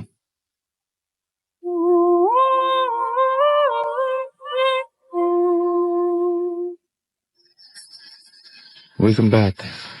ঘড়িতে সময় রাত 1:27 শুনছেন সবসময় রেডিও 48.2 FM। মিরাজ রাচির সাথে আমার সাথে রয়েছে মাসুম এবং আজকের অতিথিরা। এবং এই মুহূর্তে আমি একটা ঘটনায় যাচ্ছি, আমার কাছে এই ঘটনাটি তিনি পাঠিয়েছেন। তিনি শিলিগুড়ি ইন্ডিয়া থেকে পাঠিয়েছেন, এবং তার নাম হচ্ছে রিঙ্কু বিশ্বাস। তিনি লিখেছেন যে I from Siliguri India, I am big fan of ভূত এফএম। এবং তিনি লিখছেন যে আমি আজ আমার এক ফ্রেন্ডের কাছ থেকে শোনা একটি ঘটনা শেয়ার করতে চাই, ভালো লাগলে পড়ে শোনাবেন। শিলিগুড়িতে একটা বিল্ডিং এর ঘটনা, এটা বিল্ডিংটার নামটা শেয়ার করলাম না। যাই হোক, 2-3 বছর আগে বিল্ডিং এর এক মহিলা সিলিং ফ্যানে ফাঁসি দিয়ে সুইসাইড করেছিল। আমার ফ্রেন্ড গিয়েছিল লাশ দেখতে। খুবই হরিবল সিন, জীব বের হয়ে এসছিল এবং দেখতে স্বাভাবিকভাবে বিভৎস লাগছিল। এই দৃশ্য দেখে আমার ফ্রেন্ড বেশ কিছুদিন খারাপ স্বপ্ন দেখত। কিন্তু মেইন প্রবলেম এটা না, সমস্যা যেটা সেটা হলো যে এর পরে শুরু হয় ওই রুমে ফ্যামিলি আসে থাকতে। তারা রাতের বেলায় কিচেনে আওয়াজ পেত, বাসনপত্রের আওয়াজ। ওরা ফার্স্টে ভেবেছিল যে বেড়ালের উৎপাত, যদিও কিচেন ছিল সেকেন্ড ফ্লোরে, বেড়াল না আসারই কথা। আর আওয়াজগুলো রোজ রাতেই হতো। সব থেকে অবাক করা যে ব্যাপারটা সেটা হলো রোজ রান্নাঘরে 2-3 ফোঁটা রক্ত এটা পড়ে থাকতো, আর সবকিছু কেমন যেন ওলট পালট থাকতো। এই শেষ না, যে ফ্যানটা ঝুলে সে সুইসাইড করেছিল ওই ফ্যানটা একাই অন হয়ে যেত এবং বাথরুমের লাইট নিজে নিজেই অফ হয়ে যেত। তারপর একদিন তো বেশ ভয় পেয়ে যায় সবাই, এবং গোটা হাউজিংই ভয় পেয়ে যায়। এবং হঠাৎ করে রাতে 1টা থেকে 2টার দিকে কান্নার আওয়াজ, বিল্ডিং এর সবাই পেয়েছে এই একই আওয়াজ, এবং হাউজিং কমিটির রিপোর্ট করা হয়। এবং এরপর 3 দিন পরে এক পুরোহিতকে আনা হয়, সে কিছু রিচুয়াল করে এবং এরপর সব নর্মাল হয়ে যায়। 1 মাস পরে আবার রাতের ঘুম কেড়ে নিয়ে আবার কান্না, তবে এবারের কান্নাটি ছিল অন্যরকম, এবং সবাইকে যেন ডাকছিল, আওয়াজটা আসছিল যে সবাইকে ডাকার মতো একটা, আহ্বান করার মতো একটা আওয়াজ। তারপর যেভাবে হোক রাত পার হলো এবং পরদিন কিছু স্পিরিচুয়াল ব্যক্তিকে নিয়ে আসা হলো এবং আবারও সেই বিল্ডিংটাকে বাঁধিয়ে দেওয়া হয়। ঘটনা আমি আগে পড়েছিলাম, I am not sure, but ঘটনাটা বেশ একটু অন্যরকম। এবং আমরা অনেক সময় একটা বাসায় হুট করে উঠে পড়ি, সেই বাসায় কোনো হিস্ট্রি আমাদের জানার কথা নাই, কারণ যারা ঢাকা শহরে বিশেষ করে বাস করি, যারা রেন্টেড ফ্ল্যাটে থাকি, তাদের আসলে এত খোঁজ খবর নেয়ার চাইতে একটা মোটামুটি ধরনের বাসা এবং সেই বাসাটা যদি আমি যে ভাড়াটা যদি চাই সেই ভাড়ার মধ্যে হয়ে গেলেই আমরা খুশি। বাট এই বাড়ির পেছনে যে হিস্ট্রি থাকতে পারে, লাইফ যে হেল হয়ে যেতে পারে, এই ধরনের কোন চিন্তা ভাবনা আমরা কখনোই করি না। আমাদের কাছে যেমন আজকে দেখতে পাচ্ছি যে আরো অনেকেই আমাদের সাথে এখানে অনেকেই অনেক ধরনের কথা বলছেন। যেমন হচ্ছে আমাদের আরো একজন লিখেছেন যে তিনি দেশের বাইরে থেকেই এই মেইলটা করেছেন, লিখেছেন যে হ্যালো রাসেল ভাই, কেমন আছেন? আমি জানি সবসময় ভালো দলে, আমি 2010 থেকেই ভূত এফএম শুনছি। এবং তিনি বলছেন যে ঘটনা বলার আগে আমি আমার পরিচয় দিতে চাই। আমি একজন সিভিল ইঞ্জিনিয়ার এবং বর্তমানে আমি স্থানীয় প্রকৌশল অধিদপ্তরে তিনি কাজ করছেন। এবং তিনি বলছেন যে ঘটনাটা আমার সাথে ঘটায় এবং ঘটনাটা আপনার সাথে শেয়ার করব, সেটা আমার মামার সাথে ঘটে যাওয়া একটা ঘটনা। আমি বর্তমানে ম্যানচেস্টারে পরিবারে স্থায়ীভাবে 9 বছর বসবাস করছি। আমার মামা আধুনিক মানসিকতার কথায় বিশ্বাসী এবং কখনোই ভূত প্রেত বিশ্বাস করেন না। যাই হোক আমরা ঘটনায় চলে যাচ্ছি। মামা হচ্ছে ম্যানচেস্টারে আছেন এবং তিনি সেটাই বলছেন। ঘটনাটি ঘটেছিল আজ থেকে 1 বছর আগে, সম্ভবত সেপ্টেম্বর 2014।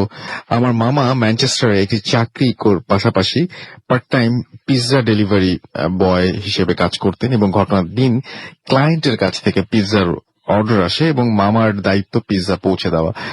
ঠিকানাটা ছিল ব্যাকওয়ার্ড এলাকায় এবং শহর থেকে দূরে, তাই মামা নিজে গাড়ি চালিয়ে পিৎজা অর্ডার করতে গেলেন এবং ওই ঠিকানায় গিয়ে তিনি জায়গাটা একটি জঙ্গলের মধ্যে পরিত্যক্ত বাড়ি হিসেবে পেয়ে গেলেন এবং মামা একটু অবাকই হলেন যে এই ভেবে যে বাড়িতে কেউ থাকে না। যাই হোক, সন্ধ্যা হয়ে আসছিল, তাই মামা অত কিছু চিন্তা না করেই বাড়ির ভেতরে চলে গেলেন, কিন্তু দেখলেন বাড়ির কাউকে দেখা যাচ্ছে না। তাই ক্লায়েন্টকে ডাকতে শুরু করলেন এবং কোনো উত্তর নেই। হঠাৎ পেছন থেকে এসে একজন তার কাঁধে হাত রাখতেই তিনি চমকে উঠলেন, দেখলেন অনেক লম্বা একজন ব্যক্তি তার সামনে দাঁড়িয়ে আছে। তো অবাক হওয়ার কিছু নেই, এই দেশের মানুষজন লম্বাই হয়ে থাকে। মামা ক্লায়েন্টকে পিৎজা ডেলিভারি দেওয়ার সময় রসিদ সাইন করতে যাবেন, সিগনেচার নিতে যাবেন, এই সময় তার ক্লায়েন্টের পায়ের দিকে হঠাৎ করে চোখ পড়ল এবং মামা তাকে যেটা দেখলেন সেটার জন্য মামা একেবারেই প্রস্তুত ছিলেন না। দেখলেন যে ওই লোকটার পায়ের গোড়ালি নেই, অর্থাৎ পায়ের গোড়ালি অর্থাৎ নিচের অংশটা নেই এবং তিনি দিব্যি দাঁড়িয়ে আছেন, পায়ের গোড়ালি ছাড়াই তিনি দাঁড়িয়ে আছেন এবং অনেকটা মনে হচ্ছে শূন্যে ভাসছেন। এই দৃশ্য দেখে মামার নিজেকে ধরে রাখতে পারলেন না, তবে তিনি সেখানে কোনো কিছু প্রকাশ না করে দ্রুত বেরিয়ে পড়লেন এবং মামা গাড়িতে উঠে স্টার্ট দিলেন। একটু যেতেই একটা শিয়াল তার পথ আটকে দিল। তখন মামা আরো ভয় পেয়ে গেলেন এবং মনে মনে দরুদ শরীফ পড়তে লাগলেন। দেখলেন আস্তে আস্তে শিয়ালটা পথ থেকে সরে গেল এবং মামা দ্রুত গাড়ি চালিয়ে বাসায় চলে এলেন। তিনি ভয়ে প্রচুর ঘেমে যাচ্ছিলেন। বলে রাখা ভালো, মামা দ্রুত ক্লায়েন্টের বাসা থেকে বের হওয়ার সময় কিছু পাওনা টাকা ফেলে এসেছিলেন। যাই হোক, বাসায় পৌঁছে মামা অনেক অসুস্থ হয়ে পড়েন। মামির সাথেও শেয়ার করেন ঘটনা এবং মামি বললেন যে এটা হয়তো হ্যালুসিনেশন ছিল, কিন্তু আশ্চর্য ব্যাপার হচ্ছে যে মামা সকালে ঘুম থেকে উঠে দেখলেন যে চেঞ্জ মানি অর পাউন্ড তিনি ফেলে এসেছিলেন, সেটা সেই ওয়ার্ড্রোবের ওপরে রাখা, অথচ স্পষ্ট মনে আছে তিনি ওই টাকা আনতে ভুলে গিয়েছিলেন। এই ছিল ঘটনা এবং এটাই ব্যাপার। এবং অনেক সময় অনেক কিছু আমাদের মেলে না, যখন দেখি যে আমরা কোন একটা কিছু ছেড়ে এসেছি বা কোন একটা মানে ম্যাটেরিয়াল কিছু আর কি, মানে কিছু একটা জিনিস যেটা হচ্ছে সাক্ষী হয়ে থাকে ওই ঘটনাটার। যাই হোক, আমরা কি বিরতি দিয়ে যাবো না, ঘটনা শুনবো একটা। আমরা একটা অডিও ক্লিপ শুনবো এবং তারপর একটা বিরতি এবং তারপরে আমরা ফিরে আসবো আমাদের অতিথি নিয়ে। সেই পর্যন্ত আশা করছি আমাদের সঙ্গেই থাকবেন। স্টে টিউনড রেডিও ফুর্তি এন্ড ডোন্ট স্টপ দ্য ফুর্তি।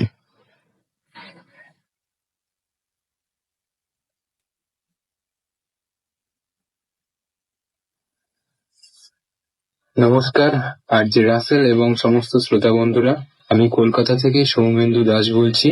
বাংলাদেশের মতো কলকাতাতেও ভূত এফএম এর প্রচুর শ্রোতারা আছেন।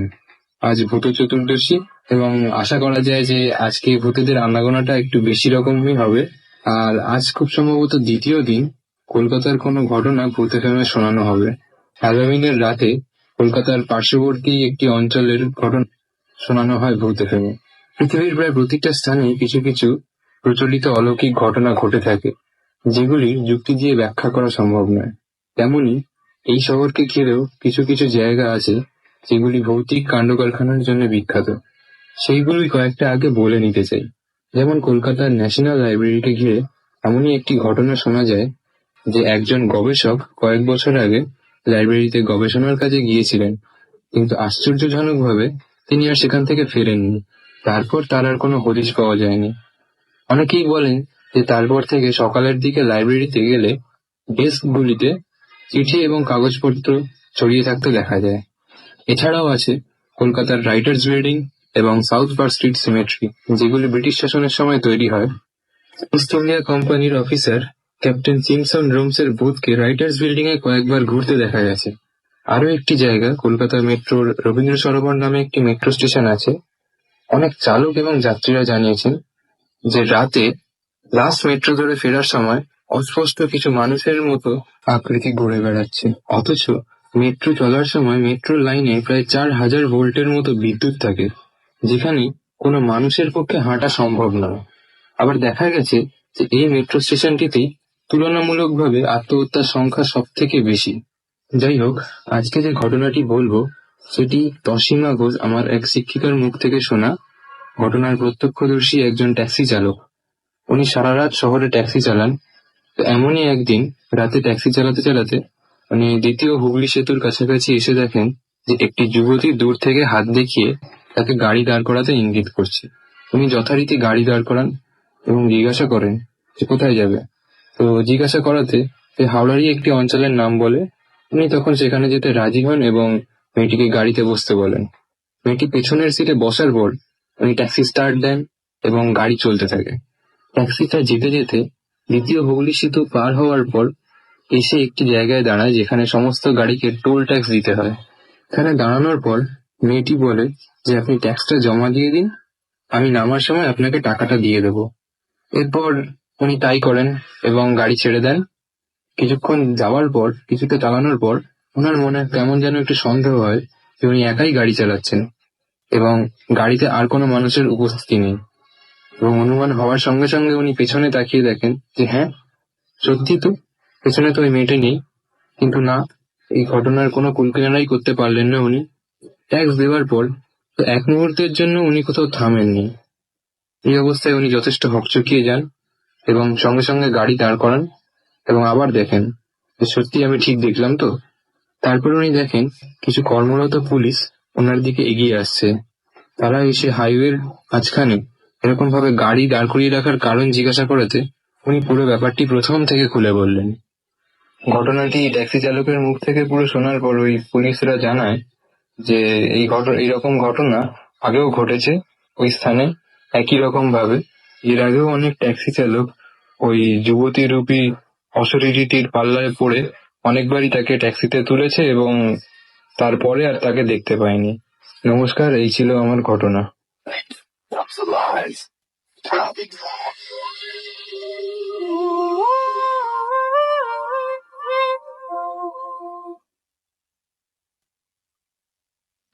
সময় রাত 1:41 শুনছেন সবসময় রেডিও ফুড 88.0 FM। আমি রাসেল আছির সাথে, আমার সাথে রয়েছে মাসুম এবং আজকে এটা সৌরভ রয় আমাদের খুলনা থেকে এসএমএস করছেন আমাদেরকে। আর্মিনা শেরপুর থেকে, যারা আমাদেরকে পুতুল চট্টগ্রাম থেকে এসএমএস করেছেন। সেজান আমাদের এসএমএস করেছেন সূত্রাপুর থেকে। এছাড়া আমাদের কাজল এসএমএস করেছেন টাঙ্গাইল থেকে। তুন্না আমাদের এসএমএস করেছেন খুলনা থেকে। নিলয় আমাদের এসএমএস করেছেন। এছাড়া আমাদের এসএমএস করেছেন দেখতে পাচ্ছি শাকিল আমাদেরকে এসএমএস করেছেন। আলভি ইঞ্জিনিয়ার জুয়েল ময়মনসিং থেকে আমাদের এসএমএস করেছেন। এছাড়া আমাদের এসএমএস করেছেন দেখতে পাচ্ছি অভিষেক বসুন্ধরা থেকে। আমাদেরকে ইসমাইল খান ফরিদপুর থেকে এসএমএস করেছেন। ওয়াসিক আমাদের এসএমএস করেছেন আমাদেরকে দেখতে পাচ্ছি। তানজিম সিলেট থেকে। আপন ময়মনসিং থেকে এসএমএস করেছেন। এছাড়া আমাদেরকে এসএমএস করেছেন দেখতে পাচ্ছি সুজন। রিপন আমাদের এসএমএস করেছেন শ্রীমঙ্গল থেকে। এছাড়াও লিঙ্কন আমাদের এসএমএস করেছেন দেখতে পাচ্ছি রকি। এছাড়াও পাপন আহমেদ আমাদের এসএমএস করেছেন সিলেট থেকে। এছাড়া আমাদেরকে এসএমএস করেছেন SH হৃদয় নরসিংদী থেকে। এছাড়া আমাদের এসএমএস করেছেন আরো অনেকেই। আমরা চলে যাব এখন আমাদের লাস্ট যে অতিথি তার কাছে এবং তার একটা ঘটনা আছে, সেই ঘটনাটা আমরা শুনবো। এবং আপনার নামটা প্লিজ একটু বলবেন, আপনি কোথা থেকে এসেছেন? রাসেল ভাই, আমি শাওন যাত্রাবাড়ি থেকে এসেছি। শুনি আপনার ঘটনা। আমার ঘটনাটা রাসেল ভাই আমার নানার মুখ থেকে শোনা, 1998 এর। আমার নানা মানে আমার আমুরা 7 বোন 3 ভাই। তো ওনারা একসাথে একটা ফ্যামিলিতে যাত্রাবাড়িতে ওনাদের বাসাটা ছিল। তো ওনারা মানে যখন থাকতো একসাথে, ওইদিকে তেমন বসতি গড়ে ওঠে নাই। সো নানার পার্টসের দোকান ছিল আপনার কমলাপুরের দিকে। তো নানা আমার যেহেতু মানে নানুদের ফ্যামিলি মেম্বার অনেক বেশি, এবং রাত্রে যেহেতু ওইদিকে এত বসতি নাই, সো রাত্রেবেলা নানা একটা লোক পাঠিয়ে দিতেন, যে লোকটা মানে বাসার সামনে রাত্রেবেলা থাকবে, মানে বাসার সামনে একটা রুমে লোকটা থাকবে মানে মানুষগুলা সিকিউরিটির জন্য। তো মানে মাঝে মাঝে আমার নানা আসতে পারতেন না, সেই জন্য এই লোকটাকে আর কি পাঠাতেন। সো একদিন এমন হয়েছে যে আমার আম্মুর আর কি যখন 7 বোনের মানে সবাই শুয়ে আছে, আমার নানুও শুয়ে আছে, এমন সময় হঠাৎ করে মানে দরজার বাইরে থেকে একটা ঠকঠকানি শব্দ পেলেন আমার নানু। তো এরপরে মানে কয়েকবার ঠকঠকানি শব্দ পরে আমার নানু বললেন যে কে। পরে দেখলেন যে আমার যে 5 নাম্বার যে আন্টি মানে নাজমা আন্টি, সে বলতেছে যে আম্মা গেট খোলেন। তখন আমার নানু বললেন, মানে নানু তো সব যে মানে ওই আন্টি তার সাথে শুয়ে আছে, তো বাইরে থেকে সেম বয়সে একজন বলতেছে আম্মা দরজাটা খোলেন। তো আমার নানু তো অনেক ভয় পেয়ে গেছেন, কারণ পাশের 2 রুমে আমার মামা আর মামার ওয়াইফ দুজনে এমনি আছেন। তো নানু রাত্রেবেলা এভাবে বসতি টসতি নাই, আর মামারা যেহেতু বাইরে আসলে একটা কিছু হইতে পারে, এই জন্য নানু চিৎকার চেঁচামেচি না করে উনি আরেকটু দেখতে চাইলেন। তো দেখলেন যে উনি বারবার ঢুকতে চাইতেছে রুমে, বলতেছে যে আম্মা গেট খোলেন, আম্মা গেট খোলেন। তো উনি মানে গেট খোলেন না। তো এমন একটা অবস্থায় আমার মানে বাকি খালারা সবাই জেগে যান। তো এই অবস্থায় মানে মনে হলো যে আমার নানুর কাছে যে জিনিসটা অনেক ভয়, মানে উনি অনেক ভয় পাইছেন। পর পর এক পর্যায়ে উনি মানে মনে স্থির করলেন যে আমি দরজা খুলবই না, কারণ উনি বুঝে গেছেন যে বাইরে যে আসে সে মানুষ না। তো এমন অবস্থায় রাসেল ভাই যেটা হইলো যে মানে ওই আমার ওই বাইরে থেকে ভয়েসটা এবার মানে কান্না করতেছে, মানে বিকট স্বরে কান্না করতেছে, মানে এবার একবার যে দরজার সাথে যে ঠেস দিয়ে সে বসছে, এই সাউন্ড আমার নানু পাইছে। বসে সে কান্না করতে আছে। তো এমন একটা সময় রাসেল ভাই মানে সকাল হয়ে গেছে, মানে কান্নার শব্দটা থামে গেছে ফজর নামাজের পর আজানের আগে থেকেই মানে কান্নার শব্দটা থামে যায়। পরে নানু দরজার ভয় খুলে নাই, পরে মামারা আগে উঠছে, ওইটা ওনারা উজু টুজু করে দেখছে যে মানে নানু উঠে নাই। পরে তার মানে নক করার পরে নানু এবার দরজা খুলছে। খোলার পর মামার কাছে ঘটনাটা বলছে, আর নানা যেহেতু রাত্রে আসে নাই, তো পরের দিন সে মানে নামাজটা পড়ে চলে আসছে, মানে কালকে তো রাত্রে গেলাম না, তো মাঝে মাঝে আসে না, তারপর দিন আগে আসছেন। আর আমার যে আন্টির বয়সে কান্নাটা হয়েছিল, উনি আবার অসুস্থ ছিল। তো আসার পর দেখেন যে শরীরটা একদম নীল, আর হাম হয় যে ওই ধরনের গোটা ওনার শরীর পুরো ভরে গেছে। তো আর অনেক জ্বর শরীরে। তো ওইদিকে তো ওই আমলে তৎকালীন মানে হসপিটাল বা ডাক্তার এমন তেমন ছিল না। তো এই অবস্থা কি হলো যে আমার নানা একটা কবিরাজ আনলেন এবং কবিরাজ দেখাইছিলেন। দেখানোর পর কবিরাজ যেটা বললেন যে আগের দিন রাত্রে আমার নানু ওই আমার ওই খালাকে কোলে করে নিয়ে মানে টয়লেট বাইরে ছিল, ওইখানে গিয়েছিল।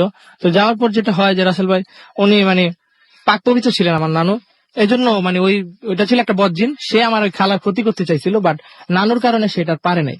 তো এই ক্ষতিটা হইতে পারতো বাট হয় নাই, বাট আমার মানে খালার এখন ভয় নাই, বাট এবং সে কিছু ওই মানে উনি যে দিছিলেন ওর পরে আর কি ঠিক হয়ে যাবে, এটা বলতে পারে আমার খালা ঠিক হয়ে গেছে। অনেক ধন্যবাদ আপনাকে আপনার ঘটনার জন্য। আমরা চলে যাচ্ছি কতগুলো SMS আমাদেরকে দেখতে পাচ্ছি। শিশির SMS করেছেন নারায়ণগঞ্জ থেকে, এছাড়াও জিতু আমাদের ফরিদপুর থেকে SMS করেছেন আমাদের রোহিত নরসিংদী থেকে, এছাড়াও আমাদের দেখতে পাচ্ছি সাগর